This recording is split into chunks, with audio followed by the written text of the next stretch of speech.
Begin transmission. Hello, everybody. It is Chris, aka Starrapter, here for Outer Rim Transmission number 81.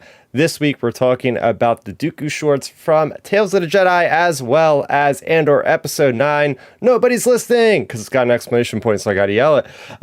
It might look a little bit different today if you're watching on YouTube, because I don't have just the normal crew, but I have an additional person. I have my guest here, Hannah Raeside from the Raeside and the SWU. So first of all, thanks for being part of the chat. We have the first time you're making history here. We have 4 people. I don't know if the computer's going to explode or what's going to happen here, but this is how it's going so far. We don't know. No, but thank you so much for having me on. It's going to be a great discussion. Oh, heck yeah. How you guys doing, Ben, Milton? Good, pretty man, good. It good. was yeah. Yeah, Milton, catch us up. You weren't with us last week. We talked a lot about the Ahsoka shorts. We talked about last week's episode of Andor. So what have you been up to, man? Well, the past week I wasn't here, as you mentioned. I was actually in Virginia visiting my brother. He goes to University of Virginia. We were able to just hang out, go to a football game, and just, catch up. Other than that, man, just normal life, just adulting, unfortunately. But hey, man, that's what we got to do, as we go through life. But other than that, I've been good, excited to be back.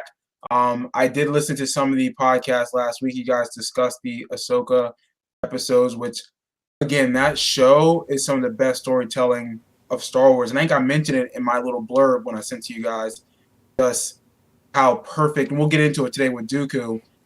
I think that his episodes, the third one, is by far some of the best Star Wars I've ever seen in my life. Like, it could have been a perfect episode to episode 1. Oh, heck yeah. I can't wait to dive in. What's going on, Ben? Nothing too much this week. It's been a pretty chill week, I'd say, for the most part. Just doing kind of the normal stuff that we all do. Just lifting weights, talking Star Wars with you guys, talking Star Wars with random people on Twitter, and that's about it, really. Nothing too crazy. Just been a normal chill week. Heck yeah. So I want to turn things over to Hannah for a few minutes here, because you're an up-and-comer. You got some really cool content you've been producing as of late. You got your own YouTube channel, The Raeside, where you do really cool work, because you have this variety channel for Star Wars, and I've never seen anything quite like it. There's a lot of channels like me out there that are just breaking down the lore and stuff, and you do that too, because you did that awesome Raxus video, which I really appreciated. But I feel like the Andor series is really helping out your creative flow, because there's such great things. Even so tell us a little bit about your channel, what stuff you've produced, and what you do over there on the channel there. Yeah, for sure. So the reason I made this channel, a variety channel, like you said, is that's kind of how I love to enjoy Star Wars. I love building Star Wars Lego. I love Star Wars toys, collecting things. And as a kid growing up with Star Wars, I liked, making Star Wars themed food and just getting really hands-on with Star Wars. So when I came to this channel idea, it made a lot of sense that was kind of the center of the channel, that it's every week I'm going to be making a food, making a craft, making some sort of project that was around Star Wars. And yeah, like you said, Andor is just making this so easy for me, because every week we've had the blue cereal that Cyril eats. We had the weird worm cocktail that Mon Mothma had the other week. We've been getting some great things in Andor, which every week I do the live show and I make that thing, and it's kind of the center of the discussion, where it's I make the thing, but it kind of enables me to kind of converse live with all the people in the chat and just talk theories and thoughts, and sometimes a little bit more interesting. I think because it is just myself, it's a little bit interesting to, if I'm talking along and then someone can kind of watch what I'm doing as well. Yeah, that's what happens over there on the Raeside. It's a very good time. But yes, I've just started doing some, I'm going to continue to be doing some deeper videos, that Raxus video, kind of did a bit of a background on the Raxus planet, because that was mentioned. I mean, we'll talk about Raxus anyway. That was mentioned in the Dooku, go there, and that's the second Dooku episode in Tales of the Jedi. And I was like, we know this episode. I know this planet. I know this planet Raxus. What's Raxus again? And then, that led me to do a massive deep dive. about it as well. But yeah, that's what I do over on the channel. It's a good time and so enjoyable. So I have so much fun. I know it's for like a live show for an audience, but I'm having the best time with it. Yeah, so you're obviously all the way from the other side of the world. We're all on the East Coast here of the US. And so Yeah. when Andor is airing, what time is that your time? It's like prime time. It comes out Ooh. at 6 p.m. So Oh, you man. get your dinner ready. You get in for the night. It's after work. It's such a perfect time, 6 p.m. Because yeah, everyone it's like 3 a.m. for you guys on East Coast, and it's like midnight and 1 a.m. and I'm just like, oh geez, I'm not why are they doing that. punishing you? If these guys like to watch the episodes early, I'm like, no. No. I'm usually getting Yeah, up. Sleep. Get I that. get up at 4 to go work out. I'm not watching TV at 4 o'clock in the morning. Like, I can't do No, that. that's what I do, okay? Hey, now, Wake up. when it comes to watching these releases and stuff, I have discovered I've actually started the last couple weeks to watch it, not watch it at 3 a.m. because that I think watching it being tired makes me become much more of a harsh critic than Yes. I would normally. So now I've pushed it back to watching it when I get up at like 7 or 8 a.m. It's like, all right, let me just watch it then, because I'm definitely more of a tougher critic on the show when I'm tired. And yeah, so the last few weeks it's been watching at 7, 8 a.m. and I feel like I've had a better viewing experience, to say the least. That's I like right. that. I like that. Makes sense. That makes sense. You know? So there you go. If you guys are out there, if you're staying up till 3 a.m. to watch this thing, you don't know what's going on, what you're gonna do, go to Hannah's channel and hang out, because she's always got like the pre-game party going on. You got all the speculation. You got a very lively chat, which is awesome, by the way. To be able to engage and having those activities just makes it all the much better when you're not just talking to a wall. There's actually people responding and engaging. So it's fantastic. And we've had other representatives of the SWU on a channel, from Ben to Dom. So maybe just do a quick little blurb about, hey, what's the SWU been up to? What have they been doing with the reviews and all that kind of thing? Oh, the SW, the guys over there are legends. I've only just recently joined the team over there, the usual weekly team. But yeah, Ben, Chris, and Dom and I over there breaking down really, really like to the minute detail of every episode that comes out. So it's not just like a broad discussion. It's like we will scene by scene, like go through everything we can pick from it. And it's always a good time. There's Ben's connection corner where he's got to pick out things that connect to other Star Wars shows and movies. It's such a good time. So we're cranking through that every week over there every Thursday. And the other week when Tales came out, we did like a double show. Again, breaking down. These shows go for like some of them almost 3 hours. I think the Tales of the Jedi one was 3 hours, just because the amount of like intensity in it we had to go through. But it's great. It's so fun over there. Definitely. So we're going to jump into our usual little spiel here, our week in Star Wars, and I am so unprepared. So I'm going to make somebody else go this time around, because I just realized, I have nothing to talk about this week. Okay. I tell you what, I'll go first with this one. So this was actually last week's. When I was down in Virginia visiting my brother, it was myself, my sisters, and my brother-in-law came with me to go visit. So this was literally the week when Tales of the Jedi came out. And you know how I felt about that show. I watched it at my house. Get down to Virginia. I said, guys, let's watch this. And I had my brother Chris, he's a huge Star Wars fan too. He watched it. He was really impressed. And even my brother-in-law, who I know watches Star Wars sometimes, he actually was impressed with like that animated like 15-minute shorts and how much like it told a really like rich story. So to me, it was nice to see that my brother-in-law, who I don't know what his relationship is really like with Star Wars yet, but for him to sit there and be like, oh, this is actually really good. I like this. And like he really was intrigued by the story. And I was like, oh, that's pretty crazy how, again, an animated short, characters he doesn't really know that well, to really like gravitate him and pull him in. So I thought that was very impressive and really awesome to see that. So yeah, that was my week last week. Yeah, that's what's really good about Tales is that they are just so short and contained that it is one of the best things to introduce people to Star Wars. If they haven't watched Star Wars in a while, just be like, "Hey, let me pull you aside. You got 12 minutes. You got 13 minutes. Okay, watch this and tell me how it is." It's very easy to digest. It has the themes right there in front of you, and it's got beautiful beautiful CGI, beautiful animation, whatever, with great music. It's got the whole Star Wars package, and we'll talk about this in depth later on. Just bundled into this tight knit package, so it's good. Yeah. So Ben, what about you? What about this week? Yeah, I mean, like I mentioned in my intro earlier, I didn't really have that eventful of a week in Star Wars, just kind of the norm, But for me, I would say the most I don't know, interesting or little tidbits of Star Wars I ran into was just scrolling through YouTube while doing my cardio after lifting.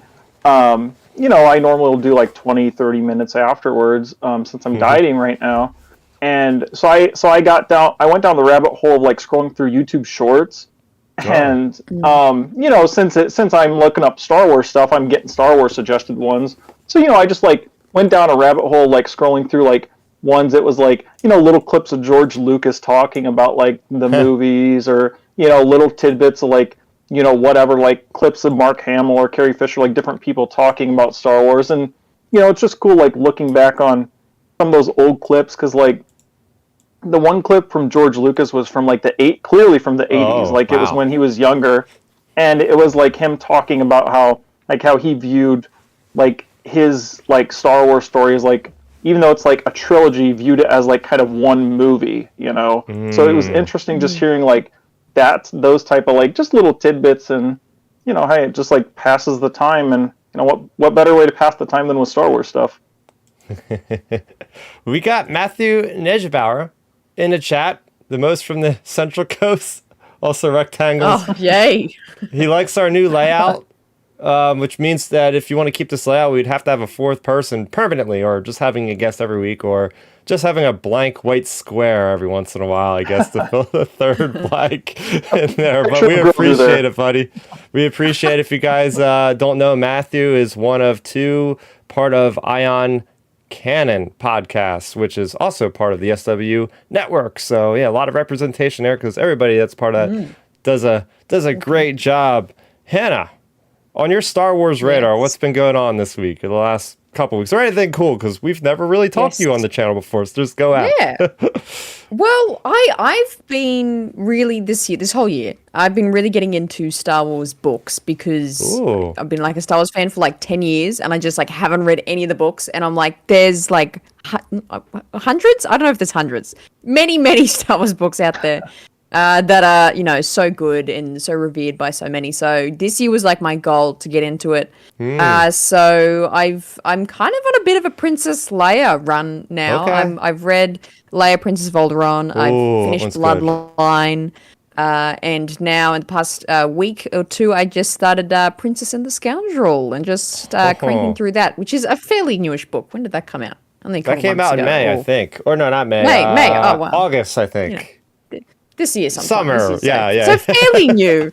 So I'm not too late on this one. So I'm currently reading through that, really enjoying it. And I'm loving this whole idea of like, and I found this in, obviously Bloodline was pretty heavy in this as well, kind of exploring her relationship and understanding of her connection to Vader, and kind of how she's processing that.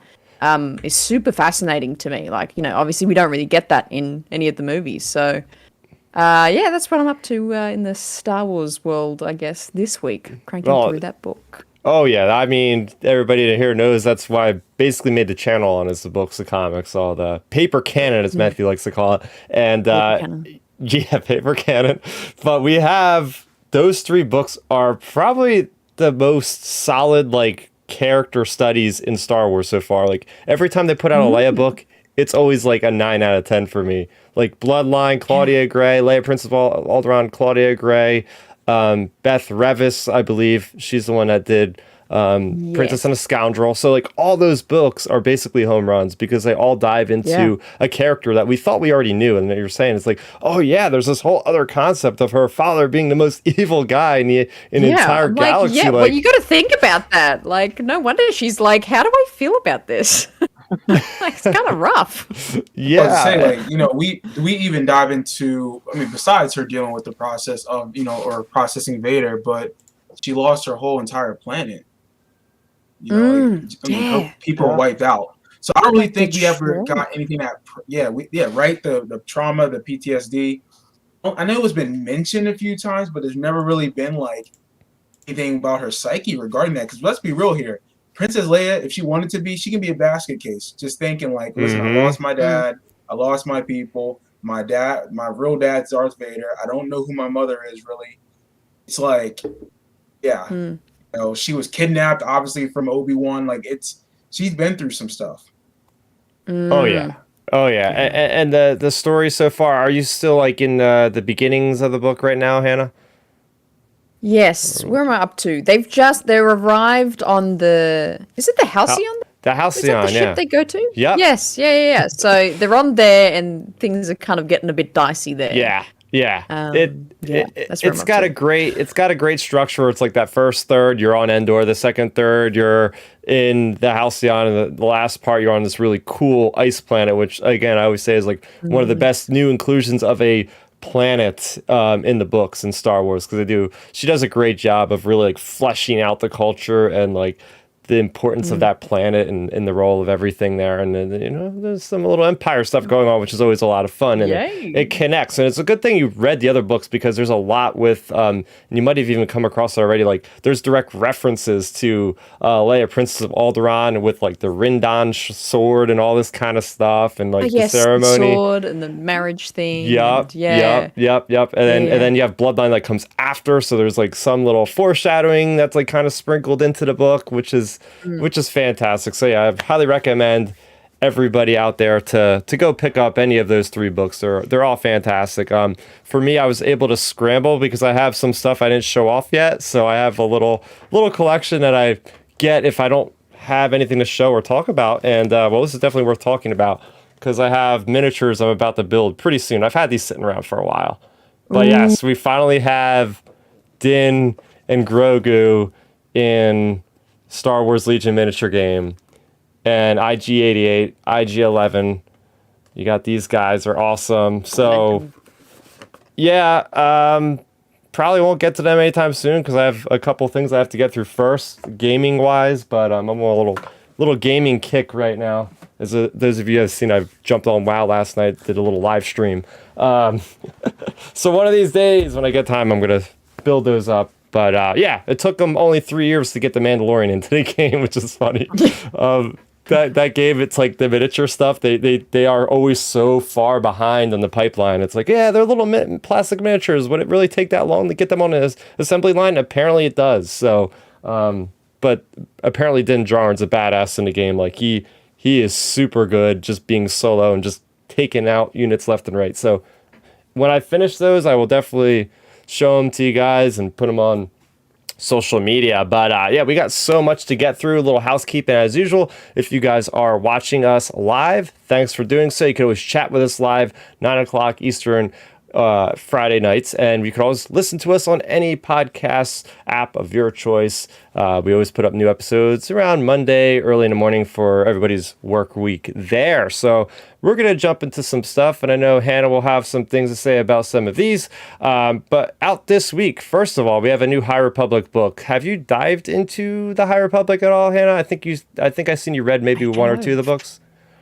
I have. I've read. I can't even remember the first one. The Light of the Jedi. Light of the Jedi. Yeah. I've read the young adults one, Test of Courage. Oh, that's another good one. Yep.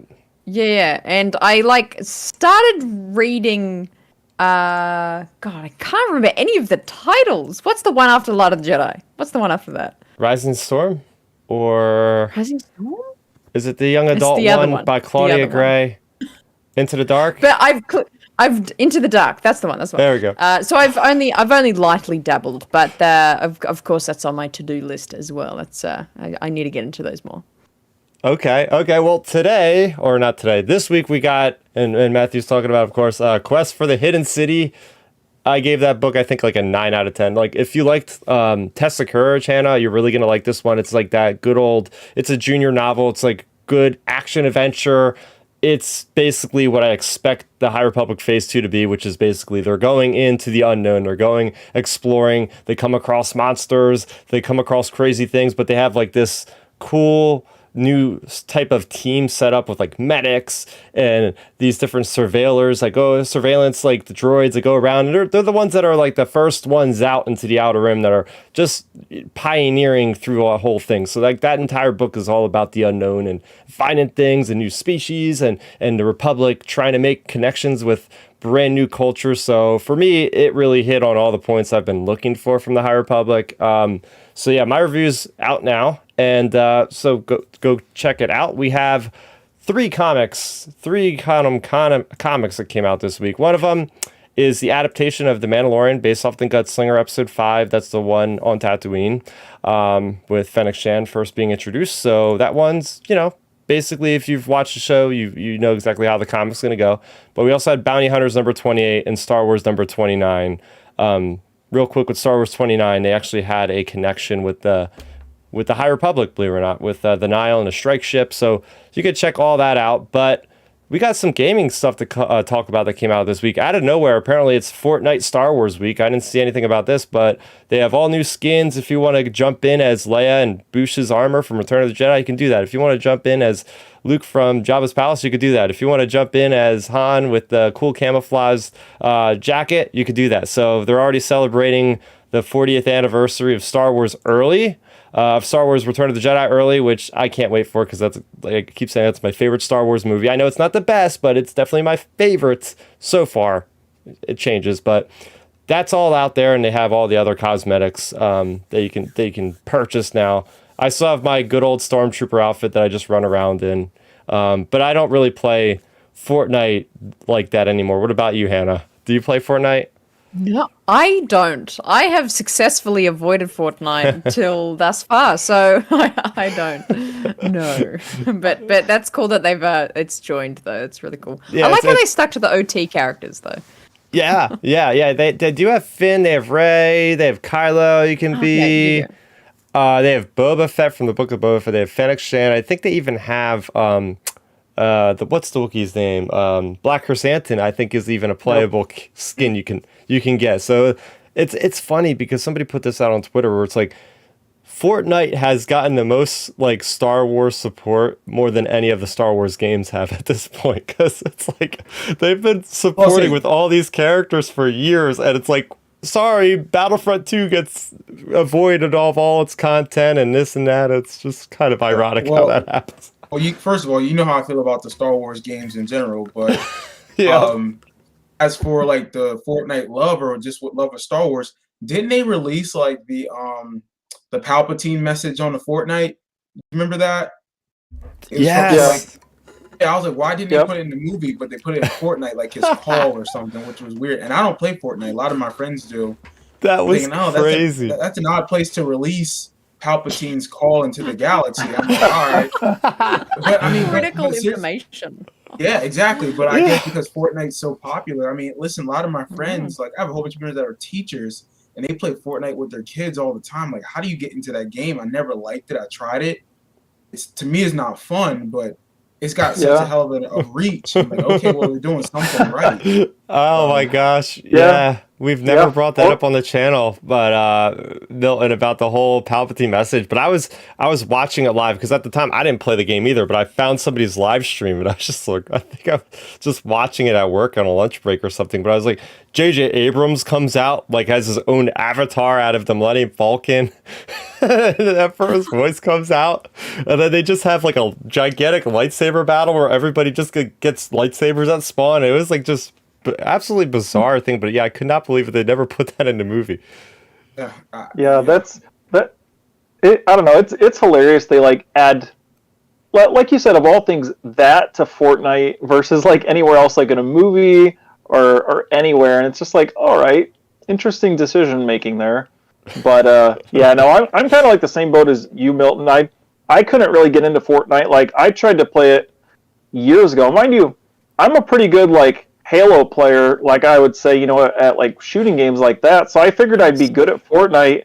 And then I load into like Fortnite, and I'm like getting like sniped instantly and taken out like in 5 seconds. And it's like, well, I don't like this game, so I uninstalled it and never played it again.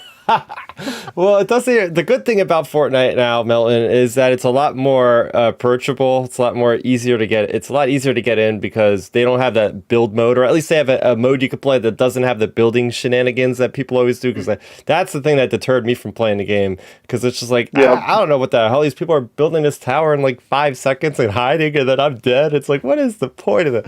So at least they took that out of the game. So I'll be honest with you, nothing's going to convince me to play that game. I will stick to 007 GoldenEye all day. GoldenEye is my game. Oh yeah. Well, believe it or not, they're actually remaking that game on Xbox and Switch. Yep. So I know. You might have to buy an Xbox now instead of a PlayStation. I'm gonna have to hit up one of my boys for that because I still got the old Nintendo 64 version. And it's still fire. I was going to say, I feel like that game is only good on a Nintendo 64. Yeah, with like the completely ridiculous controller. Oh.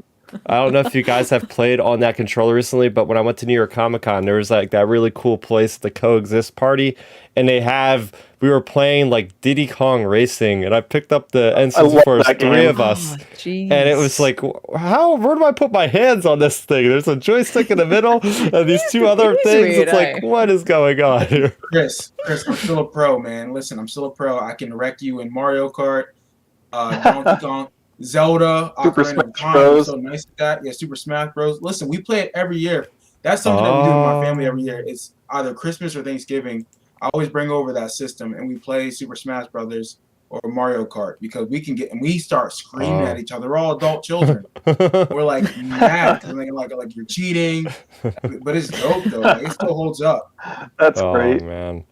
Star Wars Pod Racer. That's another yeah. So actually, I did. So the guys know I bought that for PlayStation 2 recently, the Pod Racer. I have it for 64 as well, which I realized that like a couple weeks ago. So I have for 2 different systems now, which I love. I love it. I never even knew it released on the PS2.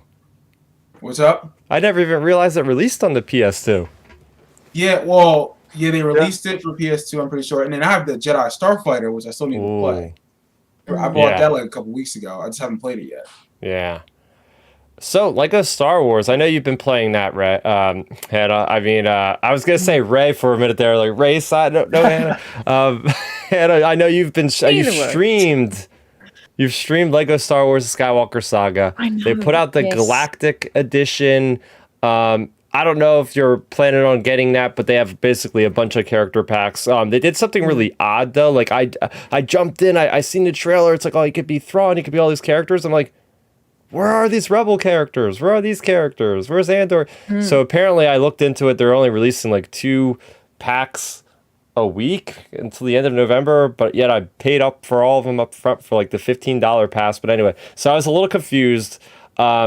But I don't know if you've seen like any of these. They have the Clone Wars pack so far. They have the Lego Summer Vacation with like the Obi-Wan with the floral print shirt and the Vader and all that kind of stuff. So it's been interesting. Yeah, and it makes sense. And I think with the rate of kind of new shows coming out, it makes sense that there's gonna be quite an extensive like list of like what's coming out. But yeah, I totally agree with you. Like, where's the Rebels characters? Where are the Resistance characters? Come on.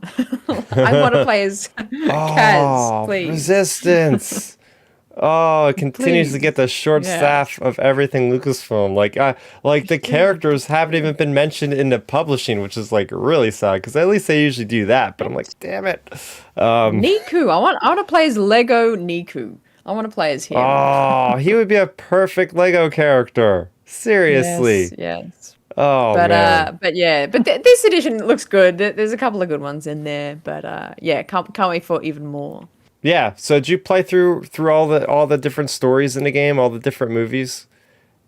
I have. I thoroughly love it. It's one of those games where I think they've really nailed the kind of the broadness of it and the expansiveness of it. Like each planet having like more than one destination and city, and like each city or each place is so well mapped out. I'm like super impressed with just the sheer amount of content and just the largeness of the scale of this game. So it's definitely a game where you can just spend hours in free play, just hours.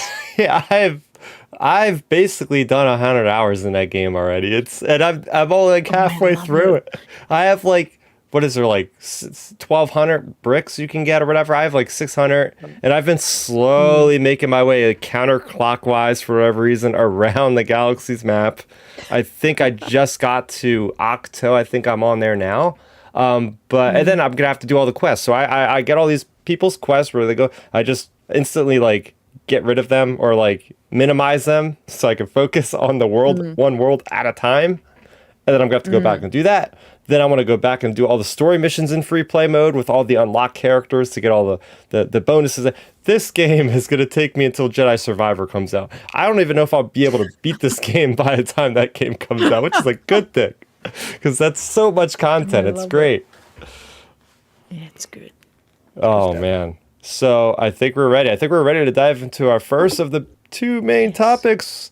We're going to get into Tales of the Jedi, and first I want to hear from you, Hannah, because me and you were in the same place, some of the first people in the world to watch episode 1. Now, actually, I'm not. Have you seen the first episode of Celebration? I'm just putting words in your mouth, maybe? Yes. Okay. Yeah, me and Chris S was there. Me and Chris Eagle were sitting together when we watched that in that panel. Okay. Were you in one of the satellite rooms? Were you in like the main Celebration stage, or? I was in the main stage, the main one. Nice. Were you in the satellite room? I was, and it was funny because I was with our buddy Din, and we had sat down, and he's like, got a text from somebody saying, "Oh, there's room in here," and they were about to start it. Though I was like, "I don't want to miss anything." He's like, I was like, "Go without me." I was like, "I'm gonna just keep my ass right here. I don't want to like leave and then for whatever super reason not be able to get in." So I was like, "I got my seat. I'm good. I'm only gonna be watching off a screen anyway if they play anything." So I was like, "Go without me." And eventually I found out he did get there, but that was my situation. Play it safe. I had to play it safe. I got in a room. That's all I cared about. A room with a screen. But so yeah, just tell us about just your initial reaction. Just having recently watched all of it on Disney Plus, just right off the bat, just we'll keep it specifically to Ahsoka episodes since we've basically just talked about them so far. Yes. So the Ahsoka episodes, I think, is one of those beautiful things of Star Wars where was it super necessary? Did we get critical information in it? No. But was it a beautiful, poetic story that gave us even more information, and just more context around this character? Like, yes. And I'm such a big Ahsoka fan, and I think, just the subtle writing. They didn't try and kind of overcomplicate the dialogue or anything. It's very simple, and I really like that style for her. Bail saying, "Why did you come? It's too dangerous," or whatever he said, and her just simple line of like, "She was my friend." It's like, oh, stake in the heart, like just so heartbreaking, and it was just really cool to see. Like, that's one of my favorite things of Star Wars, when we either in a movie or a show, like, we get one perspective and then another piece of media shows us the same situation but from a different angle, kind of thing. So I seeing the Padme funeral and then knowing that Ahsoka was there, and like that connection, it's like, oh man, it's so real, it's so raw. But yeah, it was an interesting couple of episodes. The third episode of the Ahsoka one, like the 6th episode of Tales, that was interesting. It felt like a shrunk down version of the Ahsoka book by E.K. Johnston. But it was good. I still enjoyed it. I think it kind of got the point across of like where Ahsoka's at, and that she is involved with the Rebels, and obviously we see her in the show of Rebels, so it kind of makes that jump and kind of makes sense for us, like I think in everyone's head canon now. But yeah, very, very poetic episodes, I think she got very poetic. Yeah, it's interesting because they show so much of like the big moments of her life. I never thought we would see like an infant being picked up as a force sensitive. Like again, like is that story? We always come to the cross. Is that story neat? I don't like that like argument too much because you could argue that for any story ever made kind of thing.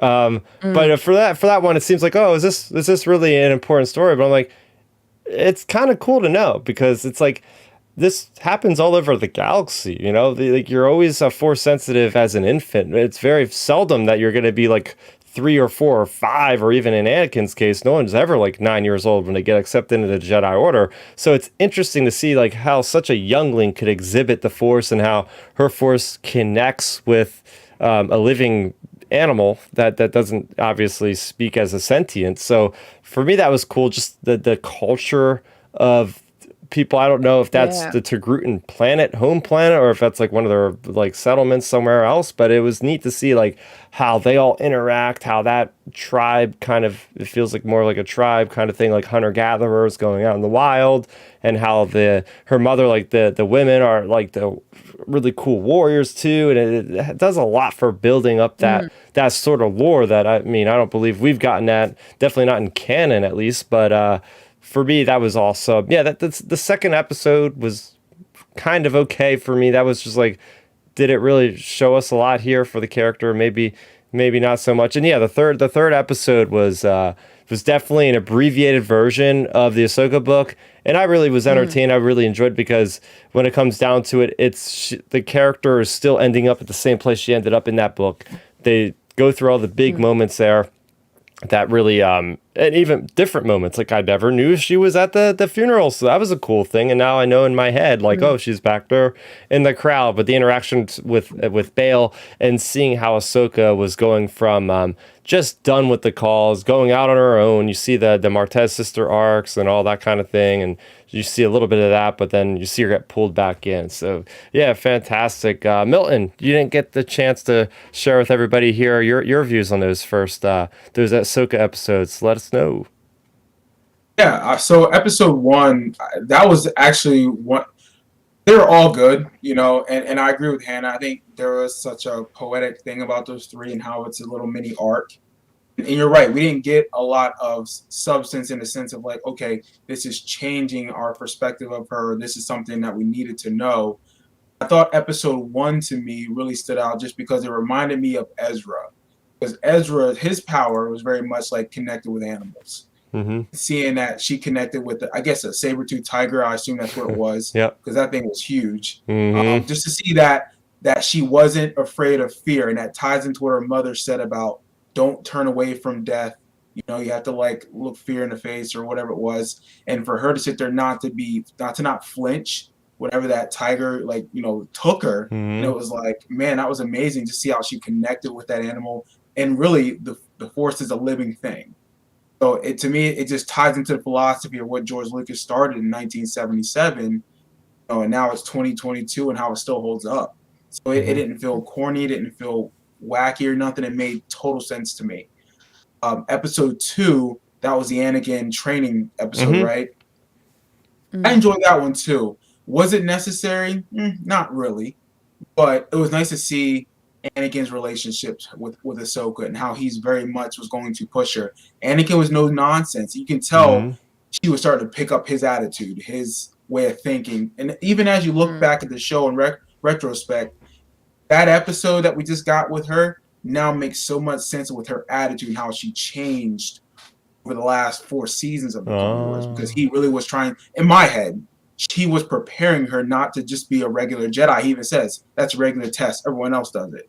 I'm going to give you a real test. And you know how she started that attitude about him. Which, and in episode 3, we all know what that was. It was beautiful. I mean, the Padme funeral was off the chain. Obviously, seeing her, you know, yes, you're right, being condensed down to the Ahsoka book. It was fine. It worked for me. I love seeing which Inquisitor was that?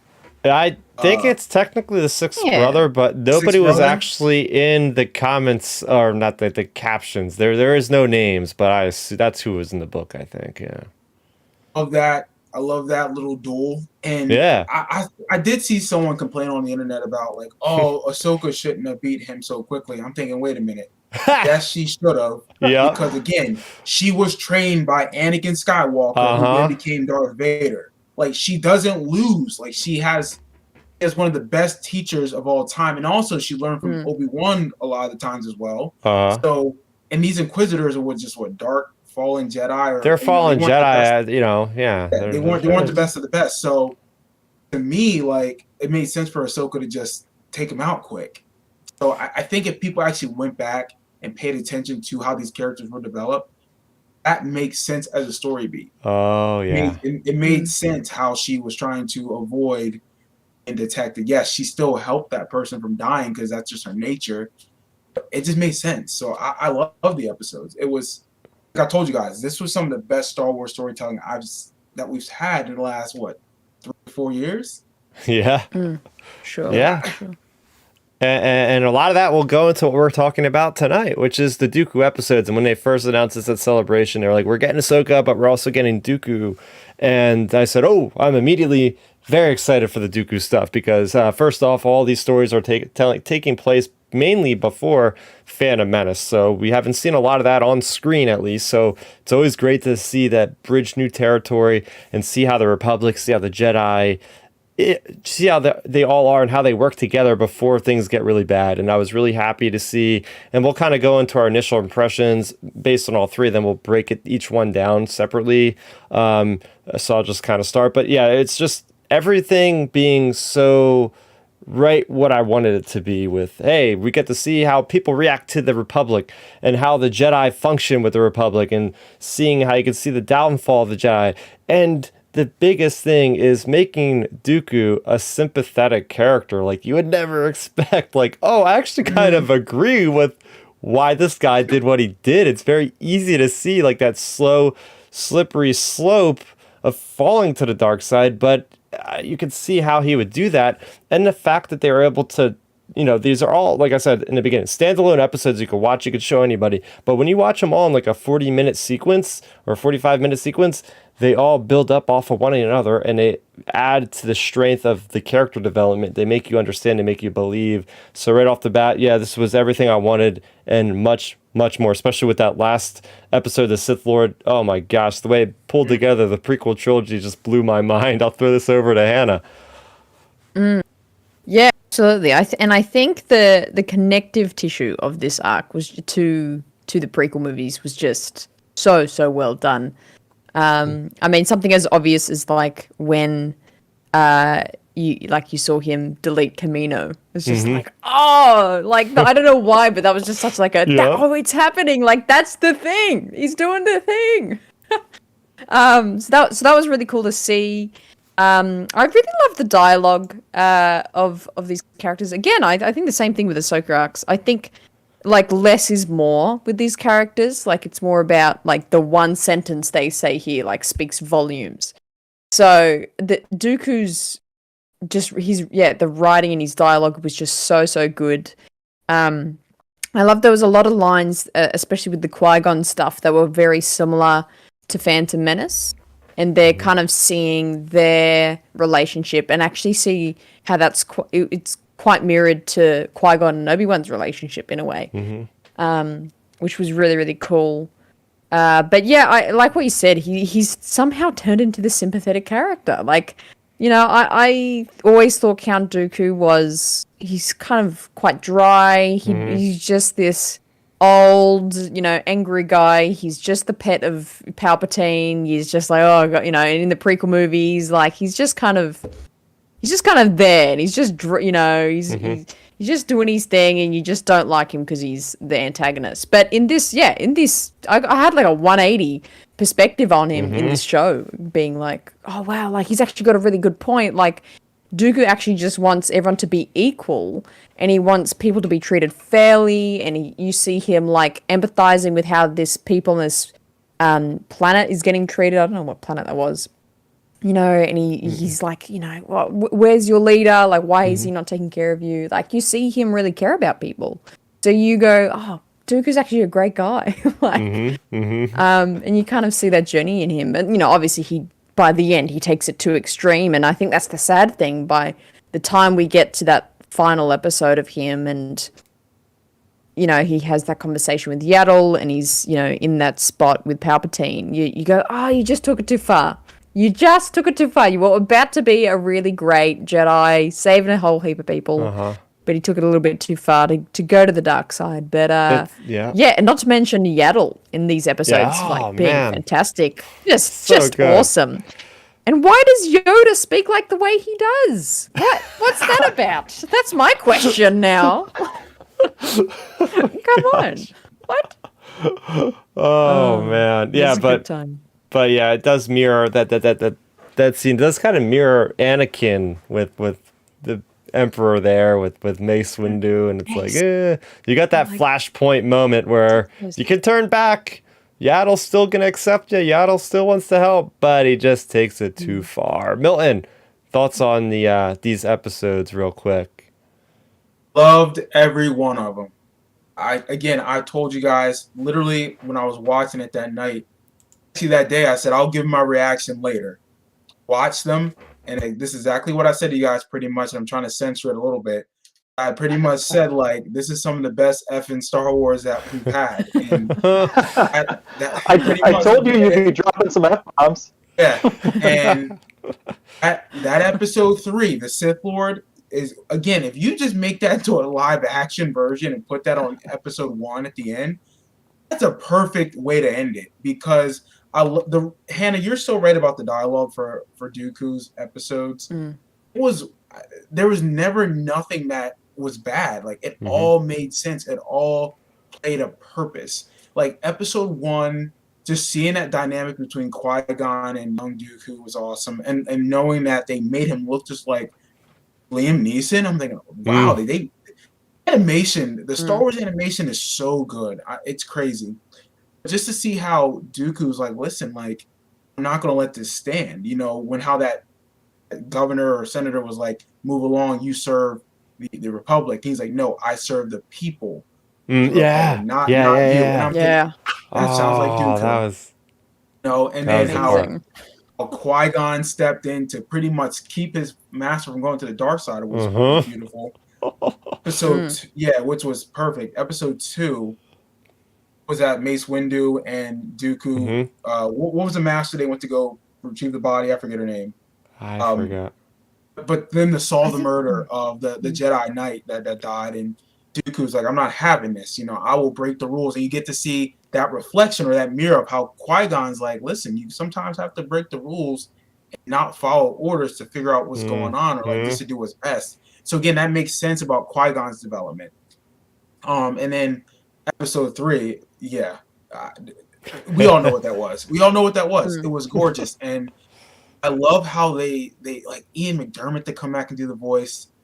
And that line, I'll never get over it when Yaddle pops out and surprises him, and Palpatine says, "Looks like I've been betrayed." He just says it in a very subtle way, and Dooku's like, "No, you weren't." And he's like, and he pretty much looks at him and says, "Well, prove it."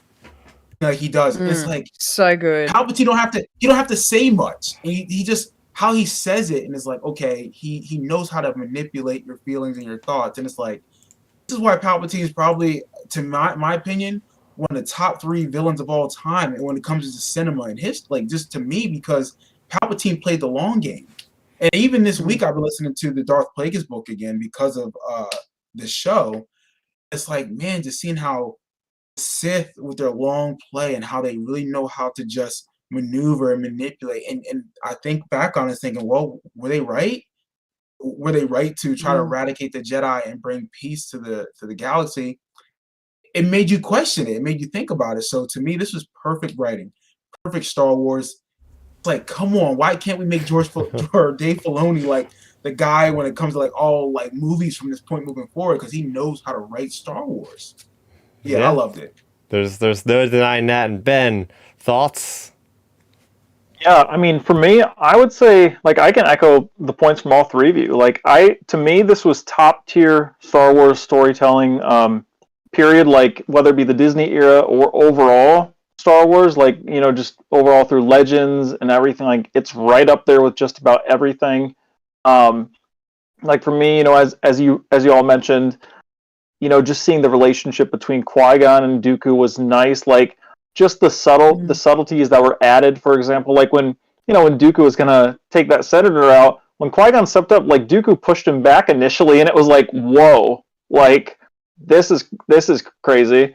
And then just seeing like Dooku's transition, obviously from that to the differences we saw between him and Mace in the second episode. Obviously, I mean, I'm not sure. None of you brought it up on this specific discussion, but Dooku interpreted Mace in that second episode. Basically, Mace knew he was going to get a promotion after the mission, and he kept it quiet. Like, so like that pushed Dooku even further toward the dark side. Like, you could tell by his reaction, he was like, "Oh, so you knew this was going on to begin with." So like it's great like seeing that. It's also nice as well getting to see Dooku, mentoring Qui-Gon, because we get a lot of that mirrored in Phantom Menace. Of Qui-Gon doesn't directly follow the rules. Like I mean, he literally says to either Obi-Wan or Anakin in Phantom Menace when they're talking about the Queen having to know or whatever, and he's like, well, the Queen doesn't have to know, or whatever he says. Like, so like Qui-Gon bending the rules, like, he's right there. Obviously, he's not dark side like Dooku, but he's definitely he's in that like medium range between like leaning dark-ish and goodish, like kind of in the I guess gray Jedi area, I guess you would say.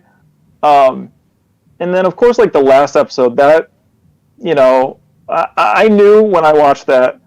I sent it in our group chat. I was like, Milton's going to be dropping some mother effing bombs in this one. And I just knew it instantaneously. I was like, yep, this is going to be Milton's like Star Wars right here. And it was great hearing his reaction, just because it was just so good.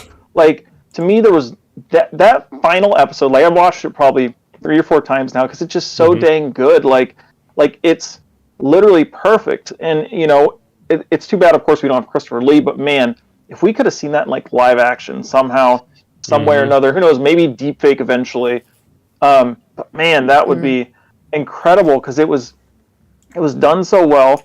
Obviously, I instantly was like anxious. I was like, well, dang. As soon as you see Yaddle, you're like, yep, she's dead. Like, she has dead. She has to be. So it's like, well, so this is how Yaddle's going to go out. And I was just wondering how it was going to play out, if Dooku was going to actually be the one to do it, or if it was going to be Palpatine sneaking up and taking her out. So it was good that Dooku actually did it, and I'm surprised.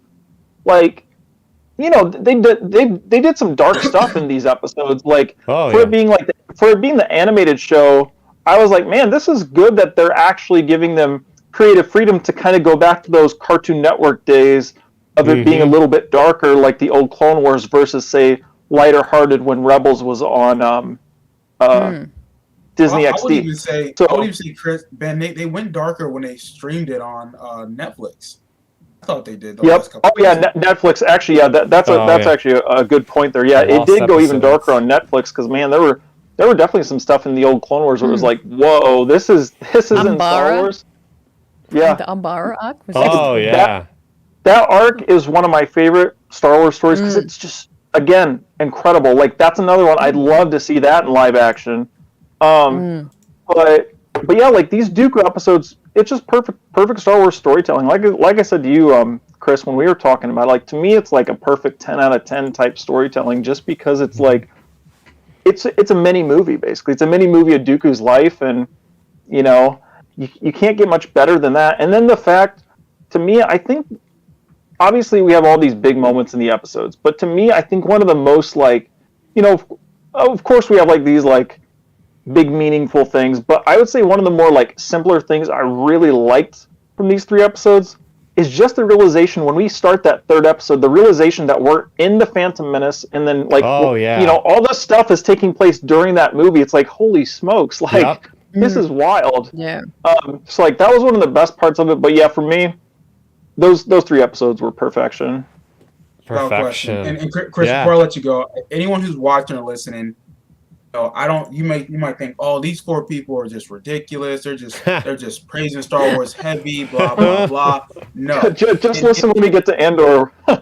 Facts. I mean, like you said, and people who've listened when I'm on the show, like, I'm very like real about it. I'm just going to tell you right now, Visions and this show, Tales of the Jedi, have been some of the best storytelling in Star Wars, and that's the animation studio.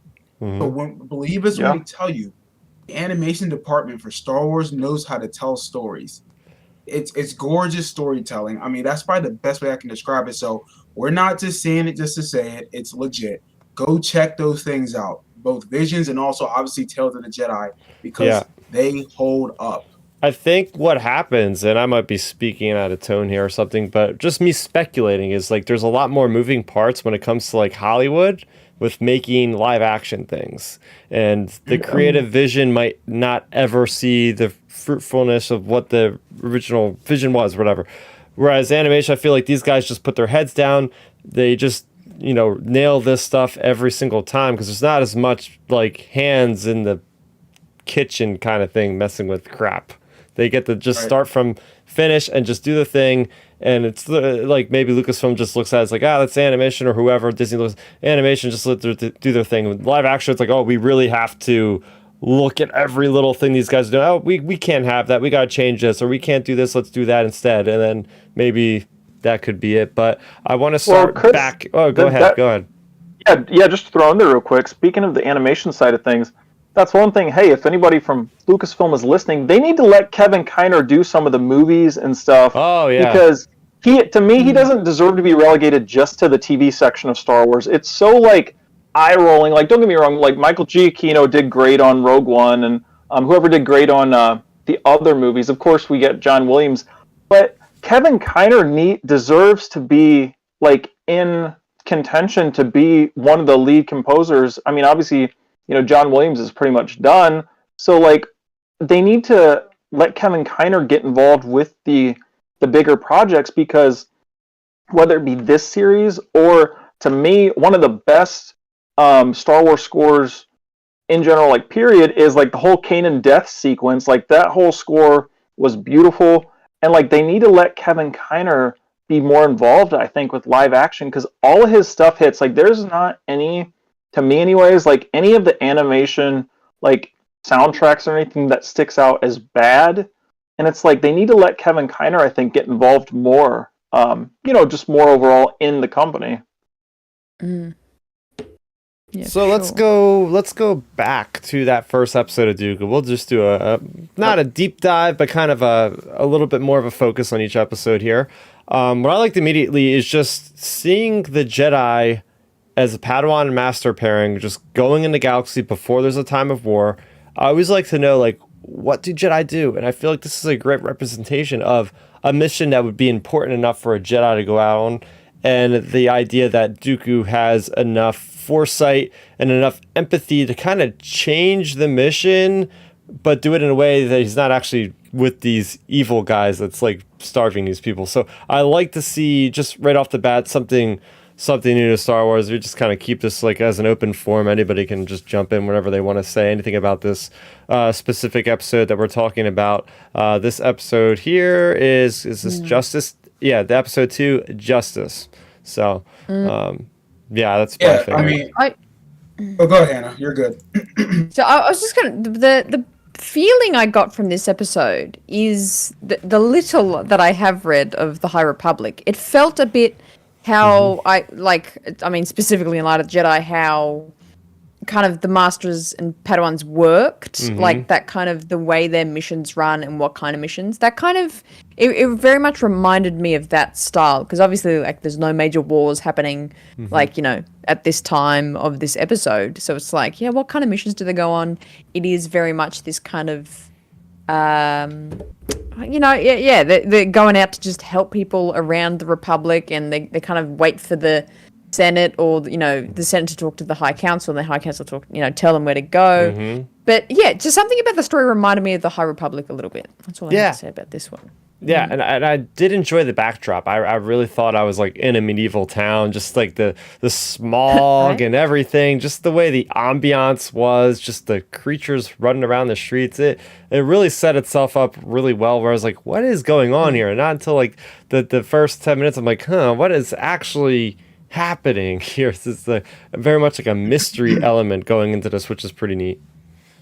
Yeah, I think for me, I think it had a lot of the Western elements in it. Obviously Star Wars originally had a lot of that Western feel of like the cowboys and whatever, how George took it from those days. But like, I love whenever they get to the town, they walk into the tavern or whatever, and he sits down. He's almost like a John Wayne type character. He's like, I'm here to like just wreck shop or just like settle stuff down. But he sits at the table. He's like, I'm going to be very clear. And he puts his saber down on the table and doesn't say anything. I'm thinking, man, like, how dope is that? And it's like, it's just subtleness of that character. And I feel like if Christopher Lee, a young version of him, would play that character, I think that's what he would do. He would play it perfectly like that and just be very subtle. Not many words need to be said. You see a lightsaber, he's for real. So I love how they put that element of that subtleness into it. And again, you're making that lightsaber a character, and I love that. So, yeah. Heck yeah, Ben. Yeah, I completely agree. See, that's the thing. We all, a lot of us here on this podcast think very similarly. Hannah and Milton both took my points. But yeah, for real, like literally my point I was just about to make, Milton, was it feels like a Western. Like it literally did. Like, just him walking, I think the cinematography as well, the way they shot it, it looks more like Western-y than say some of the Clone Wars episodes would be. Well, you're right. Yeah. Even how they Ben, even how you're right, because I'm thinking about you like look at the old Western movies. There's not many people in the town. It's usually just like the cowboy just walking slow. You just see the dog barking. Yeah. So continue. I'm sorry to interrupt. Oh, no, you're good. And see, I think a lot of that, too, if you look at the cinematography for these episodes, specifically this one, especially with, Dave Filoni being like,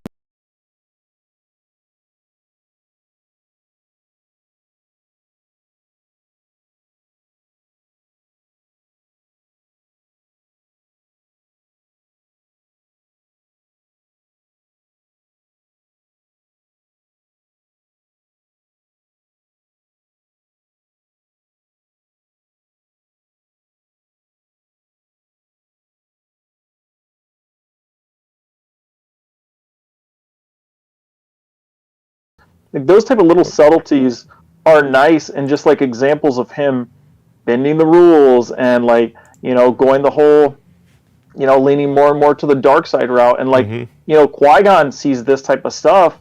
And look, we see it in episode 1. Like he's bending the rules in there, like, not listening to the Queen. He's cheating on the dice roll thing with Watto. Like, these type of things are like, not perfect Jedi behavior, you would say. And then even Maverick. Error. And then you have him basically telling Anakin, hey, the Jedi won't let me train you, but just keep a close eye on exactly what I'm doing to basically get trained. So like, you have this type of stuff, it's cool that they've connected it so well. Obviously, we expect Dave Filoni to connect things well, but it's cool that he connected it so well to the Phantom Menace to be like so consistent with Qui-Gon's character, as well as Dooku's character through like the lore and of course like this story itself. What about the episode 3 choices? Now, do you want to give us a quick rundown? I know we can watch your video, but Raxus, now that's a separatist planet, right, Hannah? Yes, so good to see Raxus in this show, and yeah, I made a video about this on YouTube, so of course plug at the Raeside. Go watch it. But yeah, essentially in the video I talk about how Raxus is really important. There's 2 different Raxuses. Raxuses? Raxusi? I don't know what the plural of Raxus would be. But this one that we see in the show, Raxus Secundus, is we see it in Clone Wars, and that's where Heroes on Both Sides, that episode is on. So that's where Mina Bonteri and Lux Bonteri and Padme and Ahsoka go to visit them, and that's where the Separatist Senate is. So it's really cool. I thought in this episode, this is like very much the start of his journey to, you know, leaving the Jedi and realizing that not right. And then like, what, like 20, 30, 25 years later, or maybe 30 years later, he's like running the Senate, the Separatist Senate on this planet. I thought that was such a cool, like little full circle moment. And where else do we see? And we saw this planet in the Bad Batch as well. That's where the Bad Batch go on a mission to like save that senator. The senator of Raxus, like renounces the Empire, and he's like, I'm not gonna let the Empire like rule my planet. And they were like, well, we're just gonna imprison you then. So yeah, we've seen this planet a bunch before. So I thought, really smart. You know, I think it would have been easy just to have a random planet and random people, like, you know, have it in this story. But I'm super glad it's a planet that we've seen before.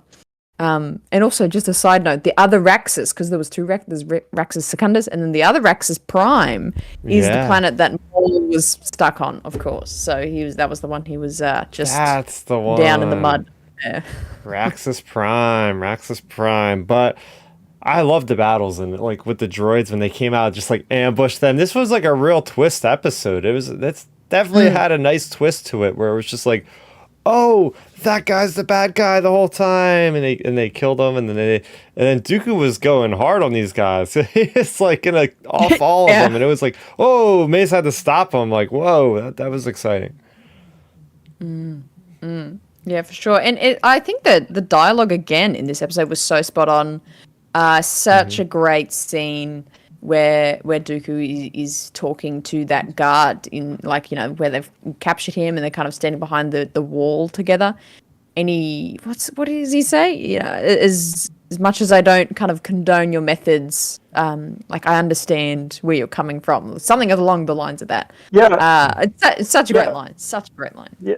Yeah, I mean, he basically says, like, you killed our Jedi friend, but, you know, I get it. Like, which is just, it's crazy. It's crazy because it's like, man, that's one of your fellow Jedi, but that's basically what Dooku was implying there. It was like, hey, you know, I get it. Why I understand why you did that, which is wild, but, you know, it's nice that they used, again, like, subtleties like that in the episode to, like, show Dooku, like, leaning more toward the dark side, like, you know, more questioning, like, the overall, I guess you would say, arc of the Jedi in the galaxy, and then, of course, like, the political situation in the galaxy. So it's great getting to see, like, stuff like that. And then even specifically the fighting styles between, like, Dooku, like, seeing how aggressive Dooku was in the fighting versus, like, Mace not. Like, Mace was, of course, being more defensive, and it was just great getting to see that type of fighting style on display. Oh yeah, that was. They kind of reminded me of HK droids or something. That the design was definitely new for Star Wars, and we've seen that in the trailers. But and it was a different kind of cool forest environment that I thought was something pretty original for Star Wars. It wasn't just a lot of green. There's different kind of little brighter tone colors and things in there, which let it like really pop. You know. Oh yeah, for sure. Like the colors, the color scheme. One of the interesting parts, I guess I didn't even realize it in canon, or I guess I didn't even think about it until they brought it up in this episode. So when Dooku, when they finally get to the whole hunch of them discovering, the Jedi got killed by this dude and these people, I guess I never really connected with it per se on the whole trust thing, because Dooku said you wouldn't be able to ambush a Jedi unless they trusted you and they didn't expect it. So I've always been under the assumption the Force would basically warn you of oncoming danger like that. So it was interesting hearing that little bit of information put in there where it's So that explains, of course, like the clone trooper situation, like the Jedi generals trusted the clones, and so on and so on. And it's just like, it's like, whoa, that's like a little tidbit of information I didn't even realize was a thing in canon. So, now, like, technically, like, Jedi could get taken out by, quote unquote, like, normal people if they, like, fully trusted them or something. It's definitely fascinating. We lost Milton. He's going to try to get back in here, but let's start talking about the final episode here, episode 3. Yeah, let's just talk about Yaddle. I think it's worth talking about Yaddle because what a presence, voiced by the wonderful Bryce Dallas Howard from Mandalorian fame. And just seeing how much life she brings to the character, just the amount of compassion, like she really does seem like a true Jedi to me. She's not like dogmatic as much as like Mace or Coyote Mundu, and she's just out there trying to do the best for her friend. And just to see her tragic end is just heartbreaking. And she tries and tries and tries, sees evil in its eyes, and just gets killed off horribly. I want to open this up to you, Hannah. What were your thoughts on Hannah? What were your thoughts? Oh man, I'm losing my mind. Yes, what are your thoughts I wish I was in the episode. Yeah, Yaddle. I love it. Yaddle. Such a great character. I really want a pre-Phantom Menace Clone Wars style show now about all these characters. I think she is such an interesting character. She's, like you said, like she's not as dogmatic as Mace and maybe some of the other members, maybe probably even Yoda. She's a lot more empathetic. She, even in the lead up, the way she's very in tune with feeling that Dooku is upset or just confused or just going through something. She's some great shots of her just like looking at him, just kind of trying to be like, how you feeling? Like, what's happening? Trying to connect, just maybe through the Force, feel how he's feeling. So she's a beautiful character that I think I really want more of her story, because I think her perspective on the Jedi Order and of the Force would be really, really fascinating. And yeah, very dramatic ending. Oh. I don't quite know how she survived. I know. Because I know she force pushed it up, but it's like if she was doing that, it wouldn't have gone all the way down. But so I don't know how she survived that, but very dramatic ending. Yeah, Ben, thoughts on Yaddle? We've seen her for the first time here, and we see her end immediately, basically. Yeah, I mean, I would say, like, for me, I don't know, of course, like you mentioned, it was interesting hearing, even Hannah mentioned earlier, it was interesting hearing, like, her not talk like Yoda, like, all gibbery. Like, that was definitely an interesting, because as soon as she started talking, I thought, too, oh, she can talk normally, okay, we'll go with this. But anyways, yeah, like, it was just cool getting to see her, like, of course, as you both mentioned, like, her not being, like, so dogmatic like the Jedi. I mean, she even tells Dooku, like, she knows Dooku's, like, maybe turning bad in this moment. She's like, hey, like, if you join me, like, I'll help you out, basically. So it's good to see, like, her being understanding, like, because, if that was Mace Windu, he'd be like, well, I'm going to take out Palpatine and Dooku now. Like, he wouldn't even have given him that option, probably. So it was great getting to see her be able to, like, display, like, her Jedi, her Jedi-ness, I guess, if that's a word even. Yep. It's great getting to see, like, that heroic side of her. And then, of course, as you both mentioned, like, it definitely was, like, kind of eyebrow-raising when she gets, like, crushed by that thing. And it's, like, because at first I thought she was dead then, and then it was like, oh, she's still alive, okay, we're doing this. Yeah. It's like, and then I thought, well, like, my first thought was, like, all right, is Palpatine, because, see, I was thinking it was going to go, like, she gets crushed. I mean, initially thought she was dead, but, as soon as I realized she was alive, I thought it was going to go, okay, maybe Palpatine's going to come over, finish her off, and be like, you have more training still, Dooku, blah, blah, blah, blah, blah. But then the fact that Dooku was the one to do it, I was like, oh, dang, I can't believe they actually, like, basically showed it. So yeah, I thought they did a really good job at that, and it was a good character arc for Yaddle. A very short one, but a good one, I would say. Yeah, I like the scene with the Liam Neeson Qui-Gon, right? There's like a very Yeah. much like a nice warmth to that conversation, and the thing about, oh, I wish you could have met Obi-Wan, my apprentice, and all this stuff. Anyway, later on that happens, but just a sheer fact that, like, oh my gosh, he's seen Qui-Gon like moments before he was actually killed, basically, or not moments, but a little bit before he was killed. Let me ask you guys this. Did you get the impression that Dooku wasn't part of the Jedi Order at this time? Because if you ever listen to, which I recommend for everybody, there's an audio drama by Kevin Scott called Dooku Jedi Lost. And he does leave the Order.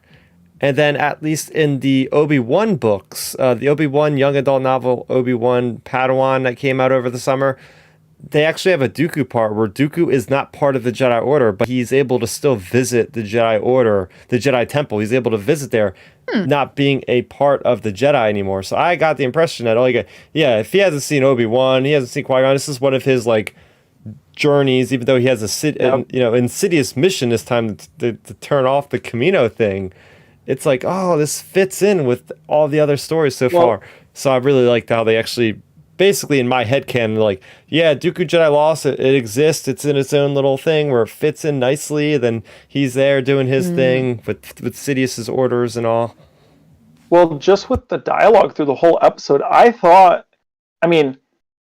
just assumed he wasn't part of the Order in this episode because, like you mentioned, Chris, from like Dooku, Jedi Lost, like it's like implied, and then even the Kenobi stuff, it's implied that Dooku just still basically can go and hang out and like be buddies with like his friends still at the Jedi Order. So like, I don't know. I guess in my head when I was watching it, I assumed he wasn't part of the Order then. Like I really didn't. And then of course, like you mentioned, he went there with like an insidious mission to like clear the Camino archives, which that man, I would love to see that in live action too. Like just that was shot so well. Like you mentioned earlier, Hannah, like you knew exactly what he was doing as soon as you saw like him in the archives. You're like, oh man, we're actually getting this scene. Yeah, this is so dang cool. So yeah, for me, I don't know. I thought it was done really well with him, and it fit, like you said, Chris. It fits right in with Dooku Jedi Lost and the Kenobi stuff, and fits in pretty well. And like my thing when it comes to this whole fitting pretty well with canon, you know, even when we briefly like went over like the ending of Ahsoka, the third episode, like to me this is like my policy, like when it comes to like the Star Wars storytelling. Like, you know, if you look back at like some of like the old George Lucas stuff, like he's talked about how like his initial ideas, it was like the Wills telling the story of Star Wars. Like that's like what we're getting, you know, the opening crawl, it's like the Wills writing the story of Star Wars type deal. So like my view on a lot of these stories, like, you know, you may have like potential issues with, say, the Ahsoka book or how it connects to like the Ahsoka stuff in this, or even like, say, if you nitpick like the Dooku stuff compared to this, like to me, it's just always a view of like, hey, this is like different people telling these stories. Like we're not watching 100% reality of what's happening. Like we're watching the stories being told by someone, we just don't know who, you know, in the Star Wars galaxy. Because I think, you know, like if you nitpick, you can nitpick like anything really. So it's just like I just go into it with like, hey, if there's little inconsistencies here and there, that's fine, because like all these stories are getting told from different perspectives. Like say it's like a different, like for example, the inconsistencies like in the Ahsoka story, like that's fine and all. Maybe the Ahsoka story in the book is getting told by one townsperson, and the story we see on screen is getting told by another townsperson. Like, you know, like I just feel it's something like that. And hey, it helps you get past like the little inconsistencies that may be there. Yeah, for sure.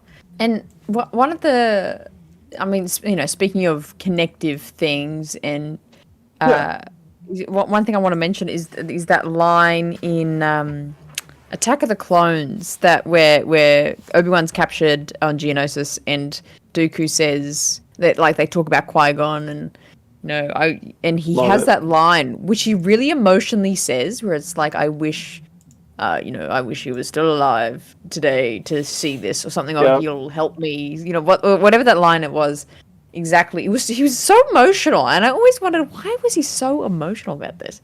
But then to see in these episodes, he, like, his connection to Qui-Gon is, it's such a fantastic and deep bond of master and apprentice, and it makes sense, that line now.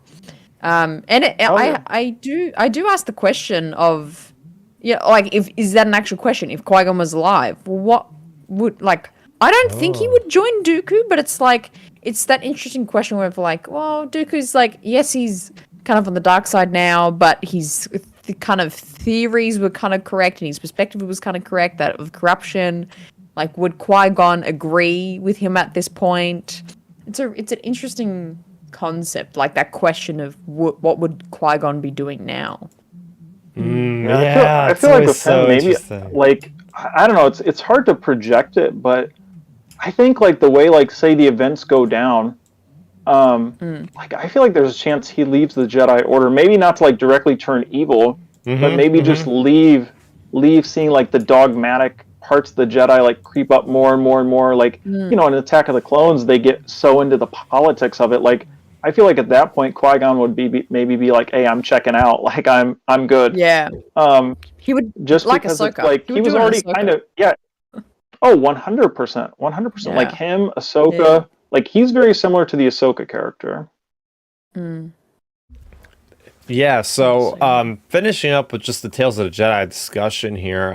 Unfortunately, Milton had to step away. He's having PC issues, so if he's still watching, dude, just give us your score out of 10. I already have a feeling I know what it's going to be, but if you're listening to us. I love that. But yeah, I mean, just wrapping up our thoughts on the Dooku stuff is just, it's so cool to see that we're getting these super impactful stories told in animated form. Like, these are questions that I've had about the prequels. Like, ooh, what's the Sifo Dyas stuff? Who actually shut down the thing on what happened to Yaddle? Like, what actually happened with Dooku to fall to the dark side? Like, such awesome, hard-hitting questions being answered, but being not done so flippantly, but, like, wrapping this around, like, this awesome age-old, like, the fallen hero mythology, and everything being so feeling like George Lucas would do. Like, this feels like a George Lucas move with what Dave Filoni did, and Dave Filoni wrote this episode. And then Milton blew my mind. I had to go back and look real quick. This might have probably been the first time that Ian McDiarmid voiced the Emperor. Yeah. Because I assumed it was Sam Witwer. I always think whenever Emperor, it's like, oh, it's Sam Witwer. And I was like, oh my gosh, I have to listen to this again because it's him. Yeah. So good. Yeah, well, when he was talking, I I rewound it a couple times and played it because I was like, that's not Sam Witwer, that's Ian McDiarmid. Like, because there's definitely a distinct difference between the two. Like, Sam, of course, sounds like Ian McDiarmid. He can, but he doesn't sound, what I mean, like him. So, yeah, it was definitely Ian, which is cool. And I feel like, like, this line, getting him in Kenobi, maybe we get him in Andor, like, in a message potentially down the road. Like, I think a lot of this stuff that we're getting, with Ian McDiarmid, like, it probably was just all pre-record, all done at one time when he was in studio for Kenobi, I bet. Heck yeah. So let's give the Dooku episodes, okay, he gave it like what is this, 10,000 out of 10, I guess. That's a score, 100 million out of 10. All right, we get the idea. We get the idea. At least he was able to say his opening salvo. And if he wants, he could talk more about it next week. Yeah. But as far as me just wrapping up this whole thing, yeah, Dooku was amazing. Everything that was tying in, interweaving everything from episode to episode to episode, tying with deep themes of Star Wars, to fall into the dark side, the ultimate choice, having those tough decisions, and understanding that he could have gone either way is the best possible thing that could happen. I'm gonna give it I'll give it a 10 out of 10. Why not? I don't give out a 10 out of 10s easily, but when I'm sitting there at like 6 a.m. in the morning here in Eastern time, and I'm like going voice messaging in my phone, like telling these guys I don't even want to type. I just want to have them hear the excitement in my voice. And I go back and I listen to that message and I'm like, holy crap, I was hyped. So I have to give it a 10 out of 10 for that reaction alone. So absolutely love it. Hannah, just give us your closing thoughts on these and score out of 10. Or whatever score you want to give it. We do that. Yeah. Yes, some of the best Star Wars storytelling that's ever happened, in my opinion. I think I think I agree. I think Milton said before that Dave Filoni needs to be given the keys to so much more Star Wars writing, and I think just even what do they call the story group? I mean, I know that's mainly for paper canon, but I think even for shows, like, he just have him oversee this character development for characters and shows and everything, because he's just he's just got such a good understanding of Star Wars, and that really comes out in these episodes. But yeah, fantastic Dooku story, to see Qui-Gon, to see Yaddle. It's a 10 out of 10 for me. I really just flawless episodes. Oh man, it's up to you, Ben. Are you gonna give it a 10 out of 10, or are you gonna drop the ball here? Ooh. Well, first, of course, like you said, we got an answer from Milton. In Milton's words, he would probably say, "This is not trash. This is like the best thing ever in a long time." And this is easily for him, probably like you said, Chris, 10,000 out of 10. But yeah, for me, like, it's perfect Star Wars storytelling. Like, we went over all of it, and like, it's easily a 10 out of 10. By far the best storytelling we've had in Star Wars in a very long time. And we have to shout this from the rooftops, everybody. We got to shout this from the rooftops. We got to let it be known that Lucasfilm should be making more of these. And my final point to discuss here is, where do you want to see this go in the future? Do you want to see this as a mainstay, that we get different characters, different eras? Do you guys have any ideas of what might happen? I'll open this up with Milton, who has stayed with us in the chat. He's there in chat room form. He's saying, I hope we get at least 2 to 3 more seasons of the show, because if they want to do a deep dive on Obi-Wan and Anakin, hell, they can even do a deep dive on Palpatine at this point. I'd be all about it. Yep. Oh, I completely agree with Milton. My pitch to the whole thing with Dave would be, I think, they need to just continue this show kind of like indefinitely. Like, basically when Dave Filoni has free time, let's be like, hey, throw us down a few episodes, 5-6 episodes, and we'll get them animated for you, etc. Like, I think he should just do them indefinitely between his live action projects, for one. But for two, I think they need to alternate either eras or alternate. Obviously, there's plenty of characters in the prequel era, but my pitch for season 2 is they should do Tales of the Sith. Like, ooh. I think that would be like, do 2 characters like Ahsoka and Dooku was, but do it as like, I don't know, Palpatine Plagueis and then Palpatine. Like, ooh. Just see the full arc, just something like that. Because, it's like, why not? Like, either them or name it Tales of the Dark Side or whatever, and have General Grievous's arc, because we haven't seen that fully fleshed out on screen, obviously. So, there's plenty of options they could do.